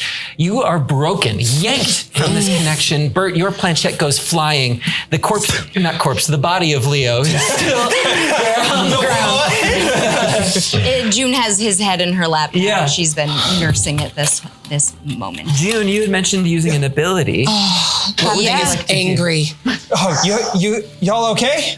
That was rough. That was real close to not going well. Yeah. Do what you need to do. We have a very, very upset artist who was ready to tear Leo apart. And it wants something very specific. And I don't think we should give it to it. It wants the mural to be noticed so that it can prey on those viewing it. June, what is your intention as these things were happening? My intention was there is a much, much, much, much less strong vessel on the ground. And I don't want it to be filled by that. So my intention was to go into Leo because I don't believe he's stronger than me. Yeah. To not be possessed. The more scared you are, the more you're susceptible, and I'm calm. That's it. So I want to fill the vessel so he can't take it. Yes. What is this ability again? I am going to become, really, I'm turning Leo into a passenger. And so I'm going to possess the body of Leo. Yes. So when using an ability, you're going to take your active D4 and roll it. We'll see how. I had rolled a 3. A 3. But So I didn't know what to add to it. Yes. So that's it. You're Okay, fortunate and you're able to do this, and it goes into your soul chamber from using the ability. What does it look like as June activates this? So when everyone is talking and comes out of it, and the chaos that was ensuing as you were watching the mural and you two were communing with the spirit, June just knows from years of doing this. She doesn't even need to look through her thing anymore. She knows Leo's standing right there. And so lays his head and pries open his eyes, and she lays her head down to his till her eyes, her bright yellow eyes, are peering through his. And as she does that, it flips her vision, and instead of looking down, she's suddenly looking up. Yeah. And there's a and that's the moment you hear the as her body slightly slumps, because she's right here, so it's just a voom. Yeah. As Leo sort of grabs her head and wakes up, and she doing that thing. I'm pushing you two out of the way, and I'm like, you got Leo, right? What? Is she doing that thing where she goes in the thing? Me, Drew, don't worry. Okay. Yeah. I just wanted to make sure his vessel was okay. June, I just want you to know I hate this. I absolutely. Do you have any idea what it's like to be inside of a preppy? Well, never mind. Wait. Do you have? You're still. No, wait. None of you. My knees feel great. Can you maybe take Leo back to the curio? Oh yeah. I cannot lift me. Yeah, are we worried about this thing entering your body now? I'm way stronger than Leo, but I don't want to be on the ground. This is my good cardigan. Oh, here. I'll we should regroup. Yeah. All right. Well, we're headed back. I'm going to take one last look through the planchette as we're leaving the mural. I want to check two things. I want to look to see if those arms, those tendrils are receding, of what they're doing. And the other thing I want to do is I want to, from the POV of this mural, I want to see what its audience would be at the moment. Because right now, the way that North Hollywood changes, buildings turn over, there's construction. Yeah. What is its target now? So make an assess roll for me. Okay. That is a 6 total, a fortunate 6. Fortunate 6. So keep that active D4. You turn around and you look like, what does the mural see? What is it here? And you, exactly as you had described, there's a new high-rise that has just been built. It's condos. And it seems as though this would have been a park at one point. Yeah. But was sold. Yeah. Make one more assess roll for this next thing. That's a 4 total. A 4 total, but very unfortunate. But very unfortunate. So that goes in your soul chamber and you'll move to your next D4. But you still get the information. As Janice and Bert leave, like they've broken the connection and they turn to leave, you can see that the mural is like coming 3D out from the wall following them, as though they have invisible threads from their backs. And as they move forward, they're pulling this mural off of the wall. They haven't noticed yet, but you have. Hey, y'all, maybe we don't go to the curio because it's Why? It knows where we're going.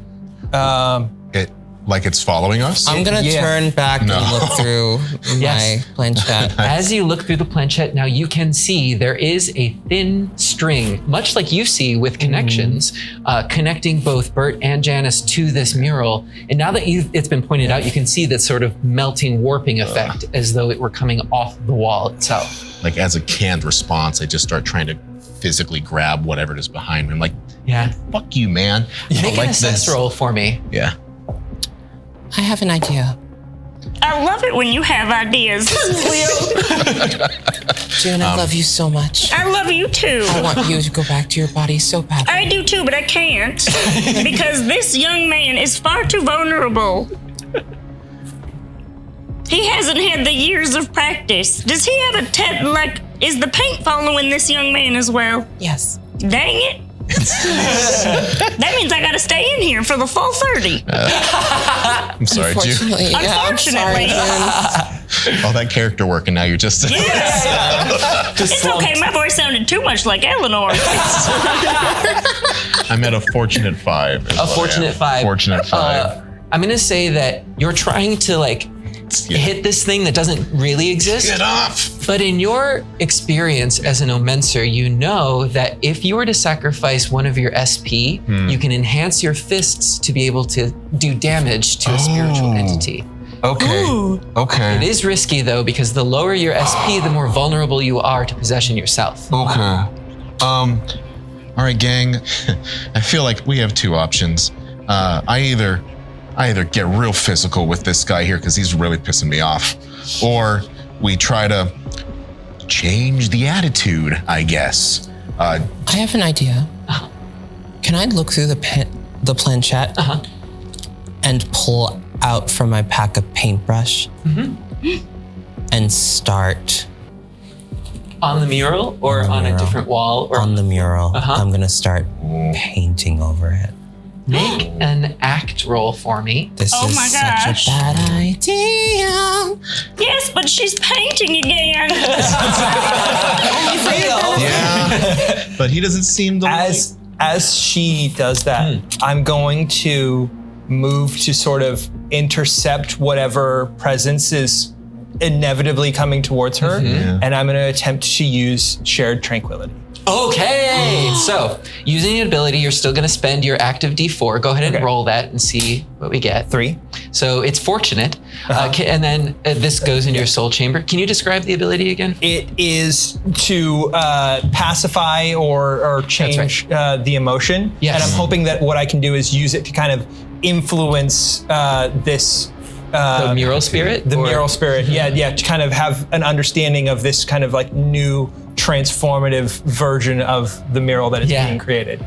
What does it look like when you activate this ability cinematically? I think this is, as seeing the tendrils kind of reach out, this is just kind of intercepting and kind of letting that. So you're like an energy is coming out of you? Yeah, no, as the tendrils kind of reaching down towards her, it's kind of grabbing it and letting that wrap around my forearm instead. I see. And kind of like using that as almost like, it's almost like wrangling. At that point, because now you're on to like almost a leash. Yes. Okay.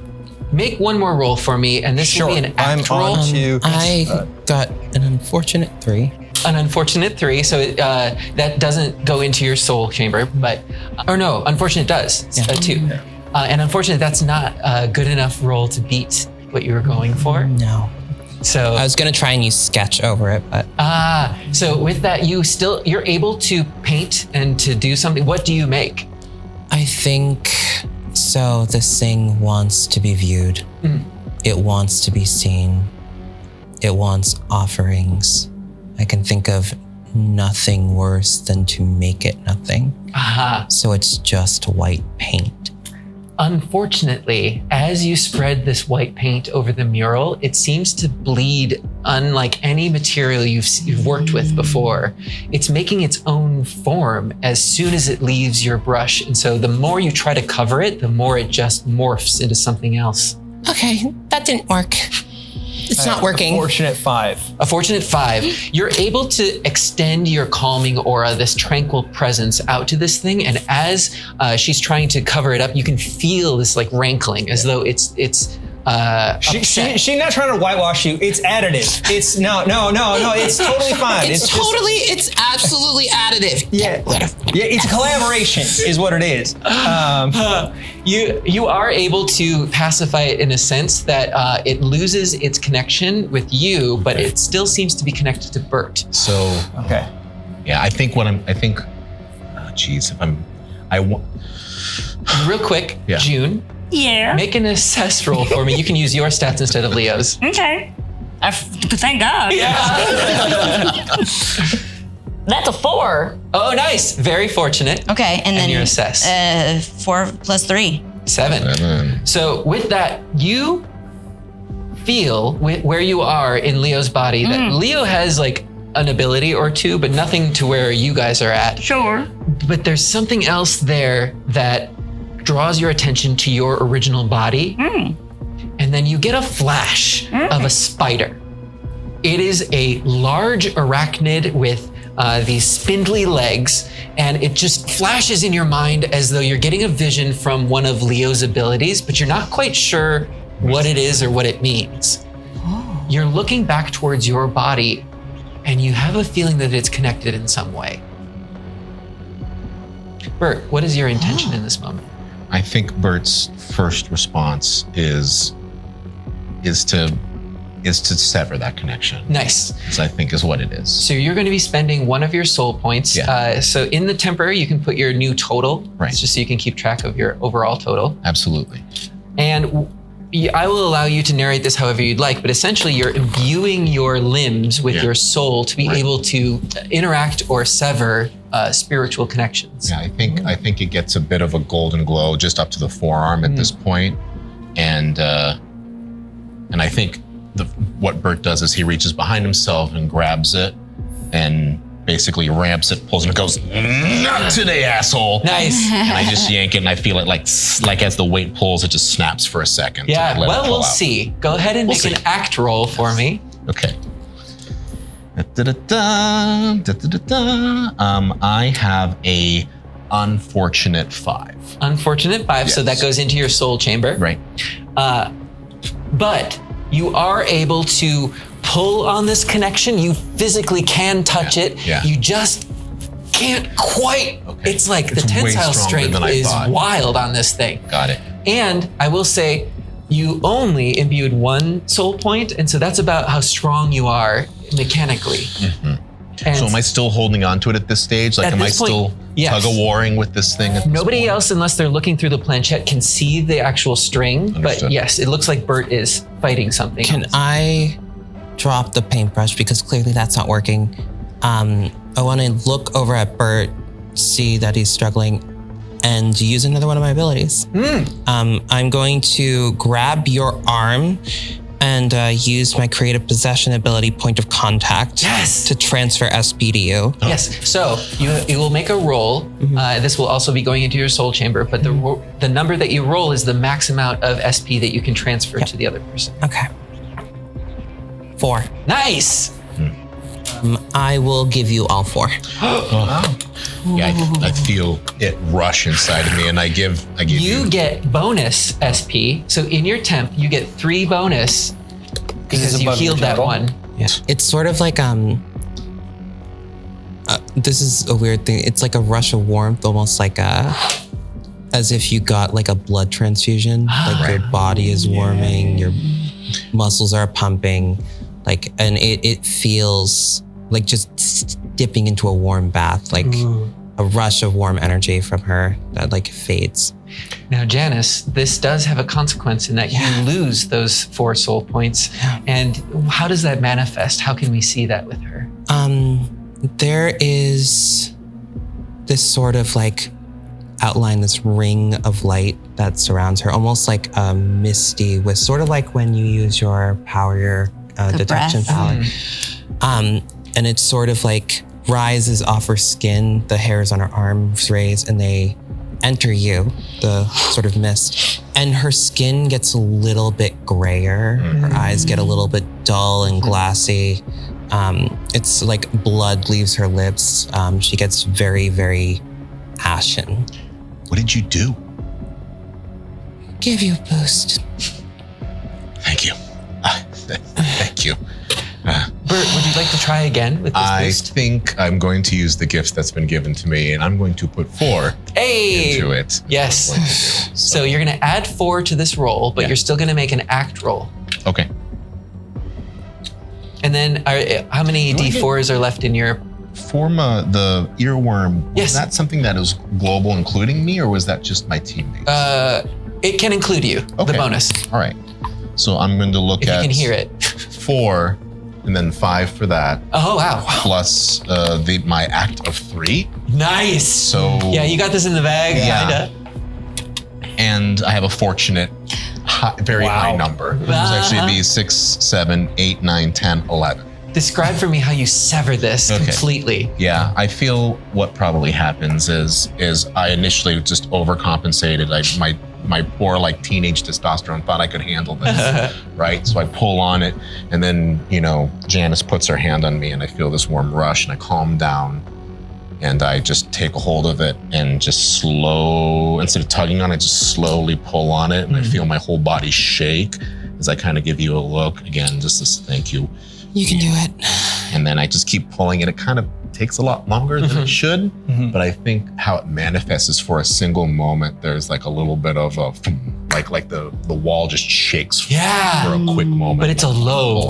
Yeah, and you kind of feel it in your chest as the concussion hits, and then it just disconnects. And it kind of fizzles out of my hand. Yeah. Right? And I go, maybe we don't antagonize it. As that disconnects, that's just another point that I can make contact for my shared tranquility. Yes. So as I see that kind of coming through, that I'm like, I've got it by the reins now, and I'm just like, all right, if you want to try and talk to it, now's the time. Make an act roll for me, just to make sure you can. That is the one. Very unfortunate, but with your act, it's 3 total. A 3 total. So you're not quite able to wrangle this other connection as it has been severed and sort of slips by a bit too quick for you to grab onto it. But you notice that the mural now is shifting altogether, and it seems to be, again, creating this 3D form that is coming out of the wall. And now instead of where these strings were pulling it, these tendrils form legs, and another leg steps out as though they were spindly legs of an insect. Oh no, spider! Says Leo, spotted. And the form of a paint-covered spider, completely made of your white paint and the paint from this mural, comes skittering out of the wall at all of you. How big is it? It's huge. It's like the size of a mural. Okay. Like Volkswagen size? Yeah, like Shelob. Okay. Yeah. Not all art is good art. It makes a gun for June's body. What? I am going to. Just as a note, we have entered a combat situation. Yes. Am I still holding on to it in any way? You don't have a grip on it, but your calming presence may still be influencing it a little bit. Yeah. It may not be as aggravating as it is normally. I'm trying to, at this point, rodeo clown. Yeah. Oh, Make another act roll. No. Over here. Yeah. If you're trying to physically grab it too, you know that you need to implement some of your SP into your physical body. Okay. And then it'll be an act roll. All right. So do I get to decide how many SP points I'm putting into that, or do I need to roll first? No, you get to decide. I will put exact 3 into that. So put your new total in your temp. Okay. I guess negotiations are over. Yeah. There wasn't a lot of wiggle room.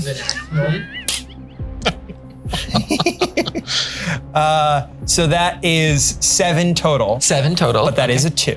So it's unfortunate. Go ahead and put that in your soul chamber. Yeah. Unfortunately, remember playing with me? It's a good thing in this system, though. Oh no, it's a system built for me. Yeah. But unfortunately, you're able to keep a hold. And so this thing has started thrashing around, and Aaron now looks as though he may be physically in danger as one of the spider legs is trying to kick him off. As he's riding it like a rodeo. Yeah. This way. Whoa. No, not that way. Oh boy. June in Leo's body. What would you like to do? Mr. Nuggets, keep him wrestled! And I think Leo's body runs to June's body. Yeah. And I assume that it is trying to take my body because it's empty, but I'm just gonna give myself a quick pass over with my planchette just to make sure. Like you're looking at the June body? Looking at my body to make sure that there isn't something Oh, it's on your sheet.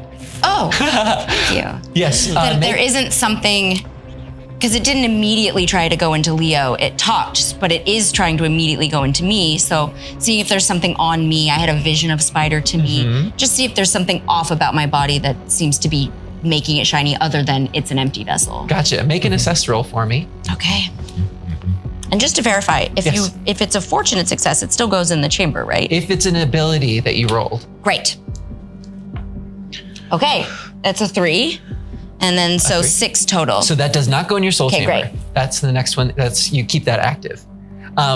Looking through the planchette, you see your body and you can see through your clothing, the mark, this planchette mark that is on your body is glowing as you look. Where is it located on June's body? On June's body, it's a big old necklace. She has like 30 necklaces on, and it's just one of the many. But this is the mark that's actually on your body. Your skin. On your skin. Oh, it could be anywhere. The mark that the planchette came out of on June's body. I think it is like a coin slot directly on her forehead. Yeah. From the time she was laying her forehead to her dog. And you see this almost like a third eye that is glowing on June's body. All of you have this if you were to look through a planchette, but there are some high-level Omenthesys that are able to hide this even from a planchette view. So it's difficult to spot Omenthesys, or easy if you know what to look for. Got it. So that's glowing on me. Exactly. Oh. But it looks normal otherwise. It looks normal otherwise. Okay. Leo's gonna try to move my body. Yeah. I'm gonna try to use his body to move my body. Go ahead and make an act roll. Just make it a little easier for everyone to fight it for a second. Yeah. Make an act roll. Okay. That's a 2. A 2, so that goes in your soul chamber, but what'd you get total? 3 total. Oh, it's tough. Leo is not quite moving this beautifully round woman. Yeah. But he's trying. Oh my gosh! Well, I think hearing June cry out, like wrestle him down. Yeah. I think Bert is just wants to take care of everyone. So I think even though I'm a little low on dice, Bert's going to do a wailing tone. Awesome. Right. At the spider? One of the abilities at the spider. And I think I'll try to do a terrible thing where I hop on its bulbous backside and try to just shoot it downwards. Into the ground so that I don't get anyone by accident. Yeah, awesome. So go ahead and make a roll for this. Okay. Oh, but this is not one of those things where I can spend SP necessarily to be able to get. Not for an ability. Not for ability. That's fine. Thank you for clarifying. Yeah, but you're going to add your act to this. How you doing over there, Bert? We have a very unfortunate 4. Oh, that's very 4 total? 4 total. Yeah, so that goes into your soul chamber. Yep, it does. What does this look like? Okay. I feel like you get up to the thing and you're just like, I think I get up to the butt, or I get up to the thorax, and I start climbing onto it. Yeah. And I'm going to take a deep breath to kind of shout down on it, and then I hear Janice go, "How's it going there, Bert?" And I go, "Huh?" And it like flares out, and I think it bucks. Yes. And I roll and like fall off it like a slippery, wet cylinder, and come off, and I think I'm right underneath it, Xander. Yeah, you know what it is too? Is it's the echoiness of like the concrete and brick walls, like when you're just surrounded by. Yeah. In fact, it's so unfortunate that Aaron, it does knock you off of your hold of this creature. Okay. Sure. So you're both kind of underneath it now. Yeah. But this is not a going corner plan. It reaches out one of its legs towards June's body's head that Leo is attempting to move at the moment, and begins to do something. You all see like a glowing happening on the edge of that tip. I don't think so. Yes. Yeah, go ahead. Can I run over to June's body and start painting with spiritual energy and use my sketch to do something? I want to wrap June's body in a silk cocoon, like spider cocoon, protect it. That's so good. Is there an assist in this? Yes. Can I assist with my own ability? Oh, unfortunately, you're not able to use some of those abilities right now because you're not in your body. How quick is the transfer back? Instant. Okay. You could pop back. Okay. Especially since it's about to get onto you. Yeah. Okay. I mean, you'll be in So in that case, Shift the target. yeah, I'm gonna bolt the other way as Leo. Run as far as I can get before I pop back. And Leo's body goes like flinging. He hits a trash can. In the trash can. All gangling limbs, all in the metal trash can. Is the spider clocking Leo at this point? No, It's fully clocking my focused on head. June. Yeah. So I gotta take Leo far away. Right, but after the swap. Nope. It's still focused on the June body. So Okay. Open you're eyes, able mandibles. to come back into your body. I need you to make 2 assess rolls in a row. Okay. You're resisting possession by a strong spirit that had access to your empty vessel. Okay. Would my sketch help? Oh, Yes. +1. Sorry, I need you to roll for that too. So that's an ability. It's an ability. Bring a creation to life, and I have to imbue it with an emotion. Yes. It also gets SP equal to what I think I roll. If you want to look at the passions board, those are sort of the emotions to imbue it with. Oh, they're It's the also same the stats. emotions? Yes, Okay. I should wait? I think so. Yeah. I'm torn between tough and intimidating. Ooh, intimidating worked really well. I know. On me, Let's but go it's- with tough. Tough. Yeah. So you imbue the spirit of toughness into this sketch. I'm sort of like, I think even she has a bunch of art supplies that she keeps on her at all times. I think like she has a thinner paintbrush, and as she paints, it's sort of like silk tumbling from her paintbrush and covering June's body. Amazing. That is a unfortunate 5. I rolled a 2. Unfortunate 5. So this goes into your soul chamber. Which is now all my dice. Awesome. I was waiting for this. But you were able to successfully create this sketch. Again, what does it look like? You have your brush out. I am brush out, and as I flick it back and forth, like these sort of like threads of silk wrap June into this spiderweb cocoon. Yes. To sort of prevent it from getting inside of it. Amazing.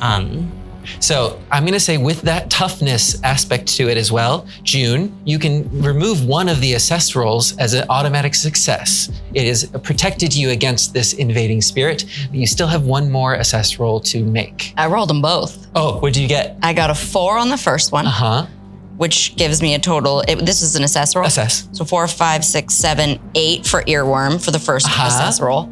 And then the second one was a 1. I forgot to add earworm to mine, so that was 1 higher. Gotcha. It was a 1. But then I get to turn it into a success. Yeah, I'll give it to you. Yeah. A generous and mighty God. With the combined efforts, though, with this teamwork, you're able to fend off this spider. June, what is a memory that brings you back to your body and expels this spirit?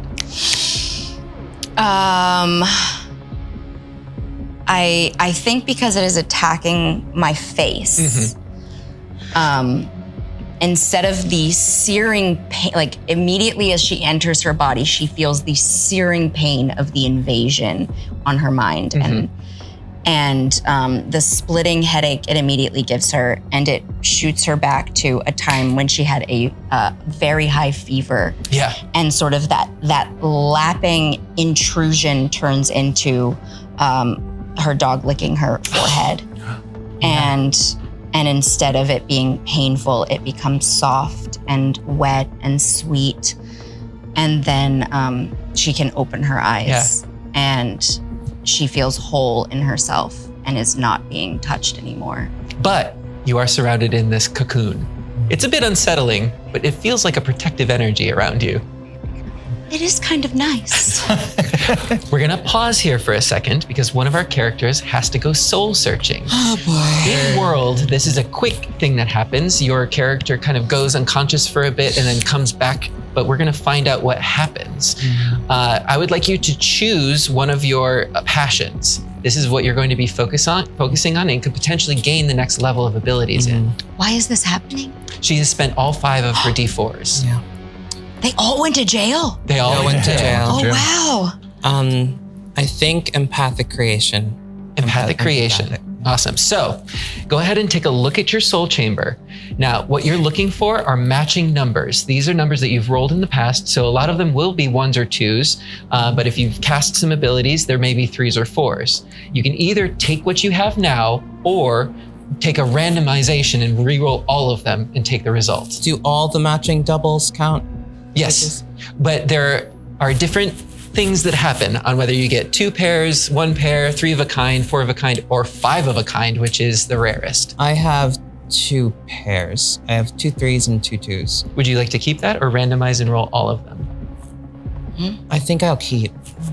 Keeping that, let's go ahead. You get, no matter what, you gain a permanent +1 in either your act, assess, or your SP score. That's your choice. Okay. You add 1 to the level box that's at the bottom. So it would be level 2 now? No, you're level 1. Level 1. Okay. You replenish. You start at 0. You start at 0. You replenish all of your spent SP. Okay, so I now have 13. Nice. With 2 matches, you unlock the next ability in that chosen attribute, or you can gain another +1 to act, assess, or SP. I'll unlock the next ability. Yeah, you will. So you've unlocked the next skill in empathetic creation, and that is Medusal Museum. Ooh. Wow, this fits so well. Holy moly. Okay, the girl who was almost a statue. The user is able to trap one target on a failed act roll that the target must make, that they can see into a chosen art piece, such as a painting, sculpture, song, for 2 hours. While in this state, the target's SP pool cannot be diminished or increased. So it's either like a safe space or a trap. So You're telling me that your chat came up with this months ago? Yeah. And For this exact thing to happen? That's so cool. Question, do they get trapped fascinated by art or do they become artwork? They are trapped in the art. That feels like a trauma response. Now, I don't know how she's gonna feel about that. we've unlocked our first 2nd level ability. These abilities take 2d4 to use, so you'll spend your pool faster. This will be the case for level 3 and level 4 But abilities. you regain as well. your entire pool when you level up. Exactly. You regain all of your pool, your SP and everything, and you come back to us with this new ability. Do I get my pull back? Yeah, you get Can your I use full it immediately? pool. Yeah, Can we you use can. it? You should use it immediately. Yeah, I don't want to So- alarm anyone, but I am still cocooned. Hey, question. Yes. Because you use more dice for this, Yes. you roll more dice. You roll get 2. up. Okay. Okay. So I think Who is There- your target for this? it's a It's a spider. target that you must see. Okay. It's the spider. Or the mural itself. At this point, the mural is the spider. It's sort of the mural incarnate. I feel like as I'm like rushing in a panic to try and protect you with whatever I can think of, and in the middle of like finishing the drawing of the silk, yeah, exactly. I'm channeling my inner Elijah Wood. Yeah.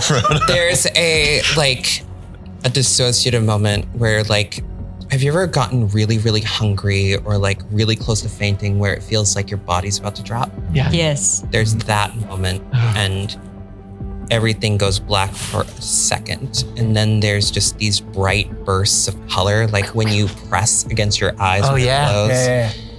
And then she comes to, still in the middle of creating this silk.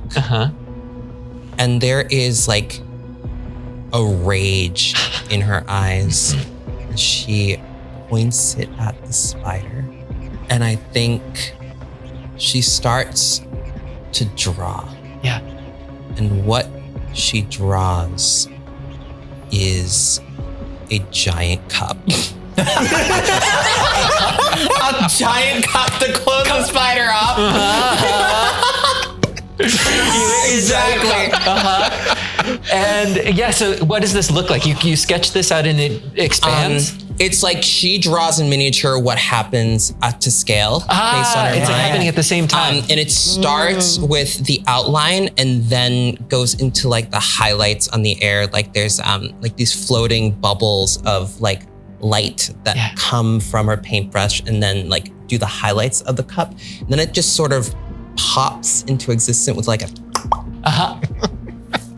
and like seals itself to the ground to cut off the spider. And also, it's purposely landing on some of the legs. Oh, God. What a beautiful piece of like sculpture art to have a giant teepee with a spider with multicolored legs splayed out from underneath. That's gonna get so many eyes. The two of you, please make under the spider. Please make act rolls to try to escape. That's where we were. Oh God, we're gonna be in the cup. I forgot. I acted on instinct. That's good. Yeah. I'm not like bisected, right? No. Okay. No. Because the leg was here, and if some legs got squished. No, you're fine. Okay, great. Just checking. It doesn't have to be at this point. It could have been like over back here. Yeah. Great. Guess who gets to be trapped in the cup with the spider? Yeah. So about that. Yeah. So that's an unfortunate. Oh, I didn't even roll. We don't even know if this happens. Oh wait, yeah, that's true. I also have an opposing Maybe act roll. you're safe. Yeah, maybe you're safe. Maybe I fail. The spider rolled a 1, a very unfortunate. Okay. You guys are gonna be trapped with a spider. Yeah. I rolled a 2 and a 1. A 3, so that beats it. A 3. Do I add act or assess? Or? Nope. Okay. Earworm though. But do both of those die? Those both go in your soul chamber. Oof, I'm about to. Yeah. That's also You're gonna level my up again. fifth. I feel like doing it very rapidly is going to be bad. Yeah. Aaron, I don't know. you are trapped underneath this thing, and you don't quite know what's happening, but then this giant glass boom, comes down on top of you. You try to escape, but you're just not quite fast enough, and then you feel your soul searching take place. Which skill or passion would you like to focus on? I feel like I'm going to focus on sorrowful because that enclosure, again, the struggling of this spider in here, the franticness, it feels like the plane again. Yeah. You're in a container now. I'm in a container. Yeah. There's no light. I can't see what's going on. It feels like that again.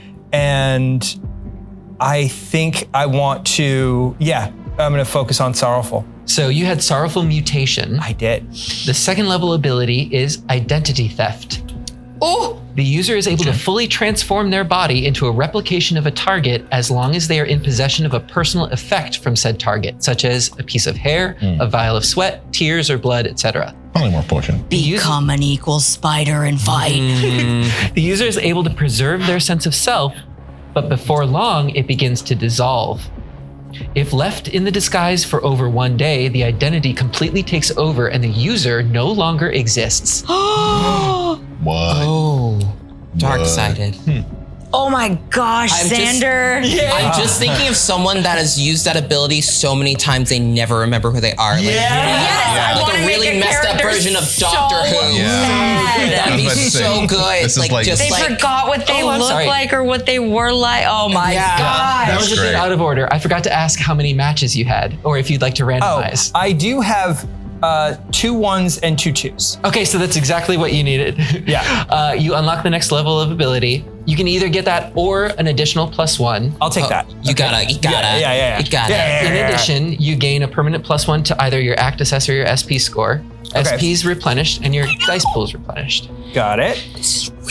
I know. Oh, it's like the pure, perfect, like changeling story. Yeah. It's like Xander's chat. Oh, changeling Great. wishes. What's that? Changeling wishes. It was just simple no, and not changeling the streamlined. game like kind of like the like racial concept of like a changeling that can like change their form all the time. Yeah. So So, then loses Aaron, their identity. We come back to you coming back out of this, and you're still trapped.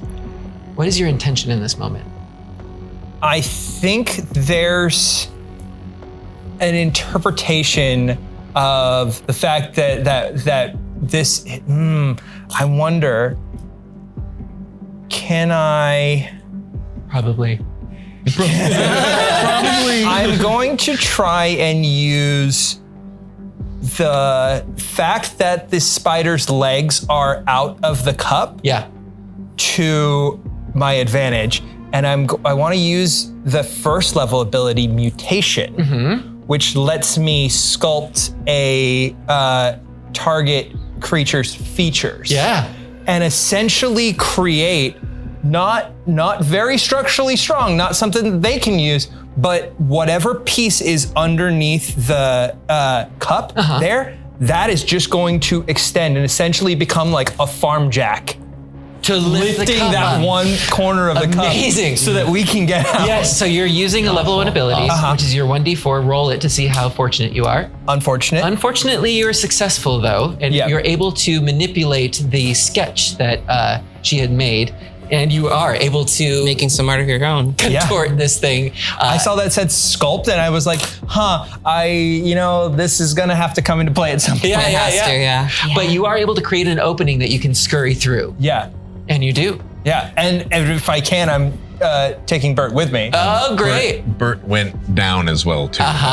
Bert is. So is Bert going along with this or resisting? I think, depending on how my soul searching goes. Oh, you're at soul searching? We both had one left and we both rolled a 1. Wow. So we were both. I love this anime.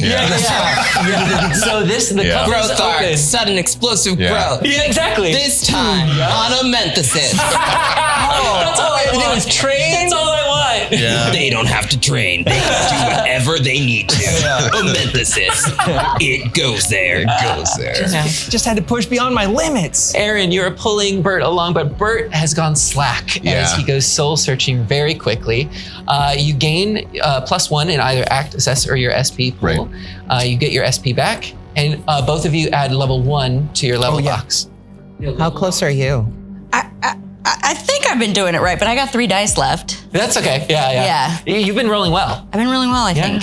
So this is a sort of like reward for failing, is that you get to level up. But then there's also a little bit of diminishing returns as you are using more dice with bigger effects down the road. That's it. So at this moment, if you look at your soul chamber, do you have any matches? Yes, I have. I matched 2 3s and 2 1s. Oh. Actually, technically I have 3 3s. Oh, and then 3? I have 2 1s. That still is the same thing. Unlock the next level of ability in your chosen attribute, or gain an additional +1 to act, assess, or SP.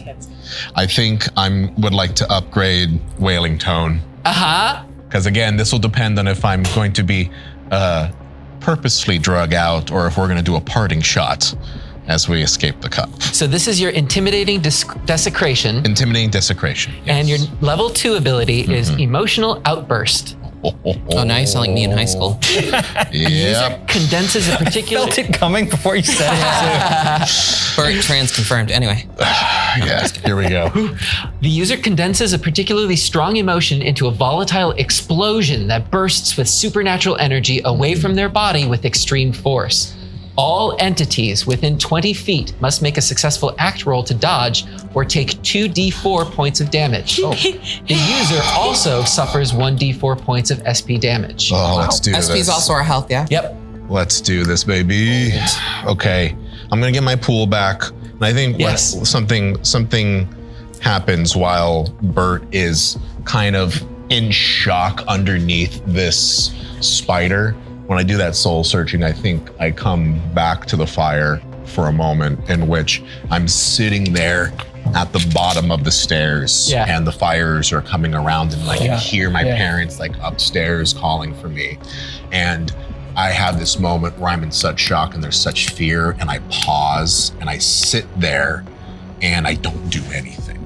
Like I just sit there for too long in a situation like this before I eventually just turn and run and go out of the home. And I think there's so much guilt that is inside of me. I think this literally, as I come out of this soul searching, I think it just manifests into a single, and it's so small, but it's just a small, I'm sorry. I'm sorry.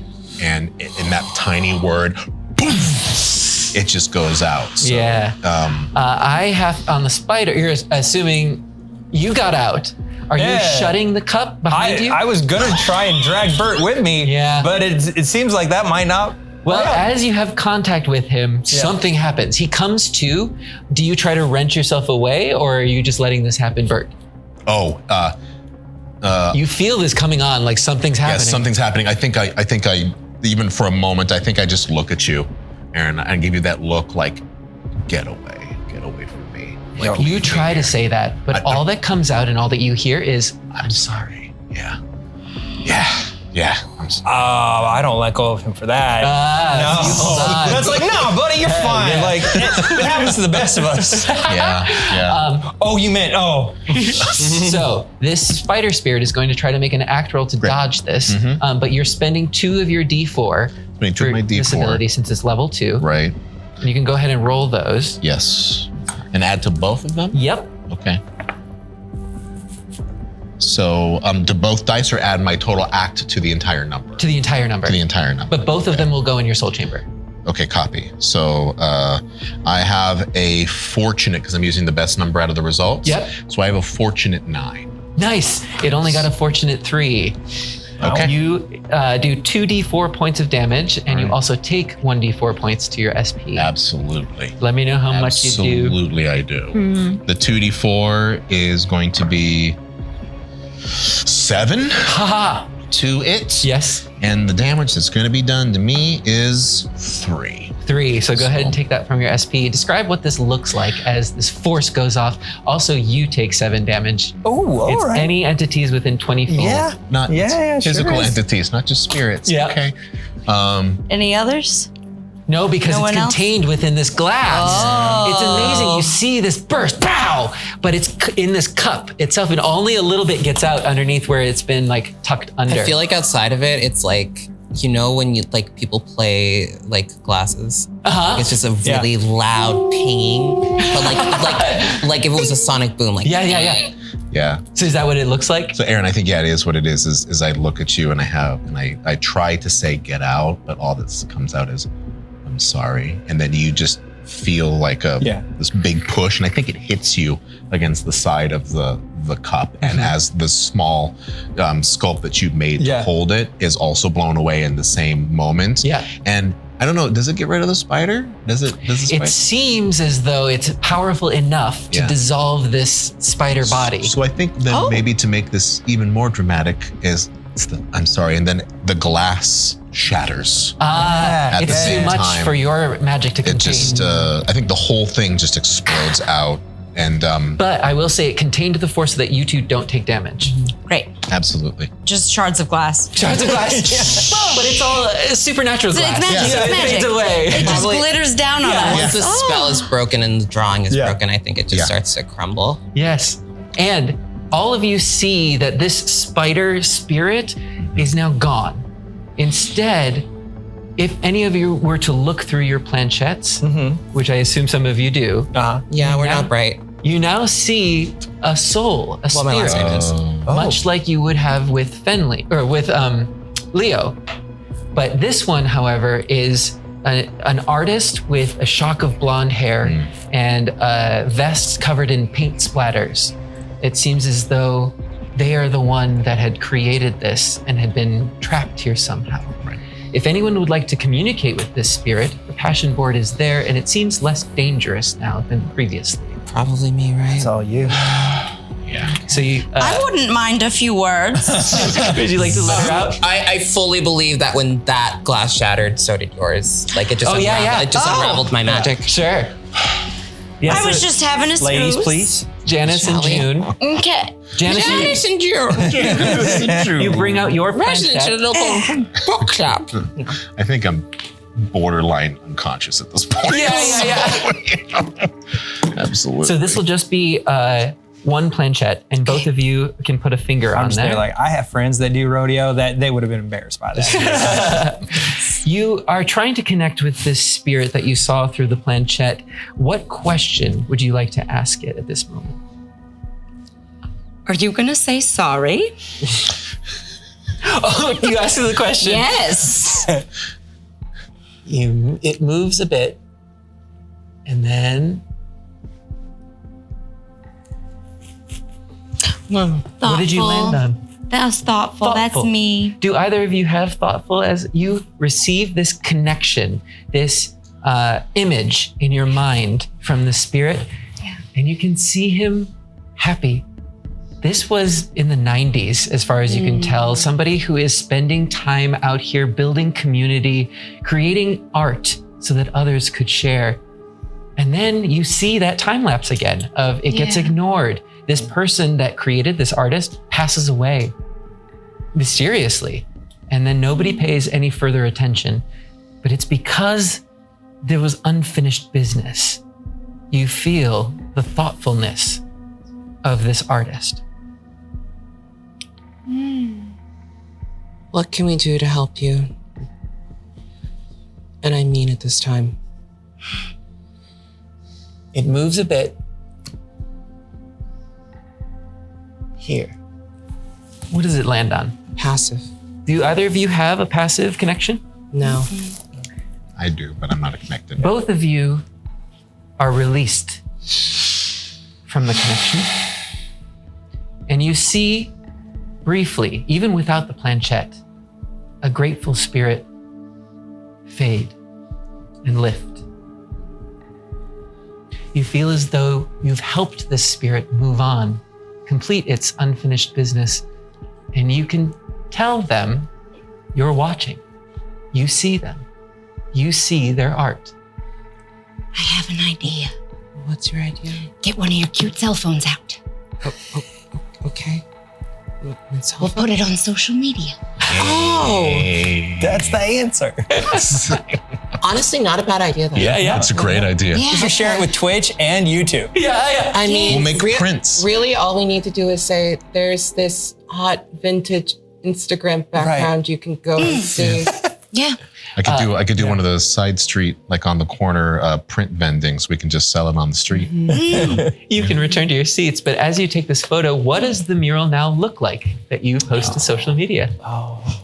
What was it? It was an impressionist. What colors and stuff were a part It of was it? very vibrant in like reds and purples, as though it was like a nighttime sunset scene and everybody's dancing. Did it look like it had been modeled over time, or by the spirit? Yeah. Let's do a round robin with four different aspects that are in it. Oh gosh. If it's impressionist and the fact that we saw the terrible manifestation of this thing, what if it is like a kind of a sunset piece, but has like a spider on a web in the foreground, but it's like in nature and beautiful? Yeah. Suggestion. That's just a suggestion. I love And the that. spider has like that inky black but oil slick type of sheen It's to it. compelling. It causes you to stop and look. There's an aspect of the city too, of North Hollywood to it, in that it is the sunset, it is on high, but it is on, kind of from the hills up here, and being able to see that little bit of city. downtown and everything. And that is the kind of thing where people come in and look and go, oh, I know that spot. That's where this is. That's where that is. And being able to see, that just makes people stare that little bit longer. Yeah, like that's my house. Yeah. And the part I'll add is now that the painting is clear again, you can see the artist's name. Hey. And you see it is Fenley Connor. Fenley Connor. And then apostrophe like 97. Well, that's nice. Yay. You make your way out from this mural, sharing it on social media, getting instant likes. People seem to favor this and are starting to ask you if you're the artist. Oh no, the name is credited in the post. It's not mine. Oh my God, Leo. Leo! You're making your way back to Curio & Co. and you pass by a dumpster and you find Eleanor out near the dumpster with a passion board out and her planchette being used. You see her for a moment and then she clocks each of you and releases and says, I see you were successful. And from the dumpster you hear, I'm okay too. I was just reuniting a friend with his spirit. He seemed to have gotten separated. Yeah, that in the dumpster? I don't know how he ended up in here. I did not put him in there. I don't think. I'm okay. How's your head feeling, Leo? You feeling all Were right? you mugged, sweetheart? Yeah. any complaints? No complaints. I thought that the picture looked good. I tried to connect with it and it hit me like a freight truck. I thought one of you might connect with your planchettes to bring me back to my body, but you just possessed me instead. You're welcome. Thank you. I've never had that happen before. I've also never been this athletic. She's not a fan of having empty vessels, June. And with that lighthearted chuckle, each of us return back to Curio & Co. content with the notion that you've sent another spirit off. This is not the end, however, as more spirits are trapped, more business unfinished, and as each of you may have gone soul searching, there's always a danger that something else could infect or possess you instead. With all of those dangers out there, I'm going to close our Omenthesys one-shot for tonight. Thank you for playing. If we could please go around and tell people who you are and who you have been. We'll go ahead and start with you, Ivan. I ain't afraid of no ghosts. Yeah! Bustin' makes me feel good. Bustin' makes me feel good. Yeah. My name's Ivan Van Norman. I'm a publisher, occasional game master on camera, and yeah, that's me. If maybe when this goes up, you might be able to check out Tales of Dread, which will be on Kickstarter.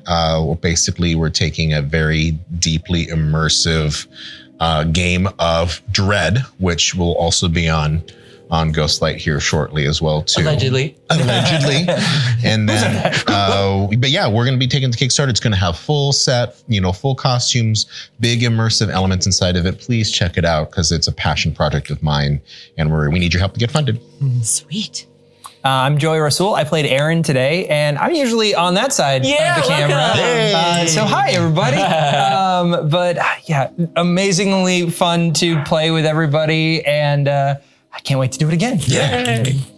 Hi, I'm Persephone Valentine, also known as God's most mid-transsexual. You can find me at Persephora, basically on Twitch, TikTok, Instagram, and go watch whatever I'm in on Dropout that may or may not be dropping at some point. Out. Right. And I'm Gina DeVivo, and I have been both June Gloom and Leo. And it was really nice to be here. Thank you. And thank you so much for having me. I'm normally on this stage playing vampire, and that's pretty much what I'm doing lately, and it's very fun. Yeah. So anything else, I don't know, follow me on Instagram at Pocket Gina, and that's where I post, because I'm still on an old platform. No, I am too. I just barely use it. Yeah. And I've been Xander Jeanneret. If you'd like Omenthesys, you can come and check out our weekly stream on Wednesdays where I work on a creative workshop. So you can come and brainstorm with us. I can talk about mechanics, and you can bring whatever projects you want to work on as well. I'm also here doing Vampire and some other games as well. So thank you so much for proving that my engine can run, and I had a great time. Engine can run. It sings. Yeah. If you ever do a longer play of this, I want to play. And you don't ask me, I will find you. I will choke you. Ooh, fun. Thank you again. Super appreciate it. And if you have any notes, keep them to yourself. Bye. Bye.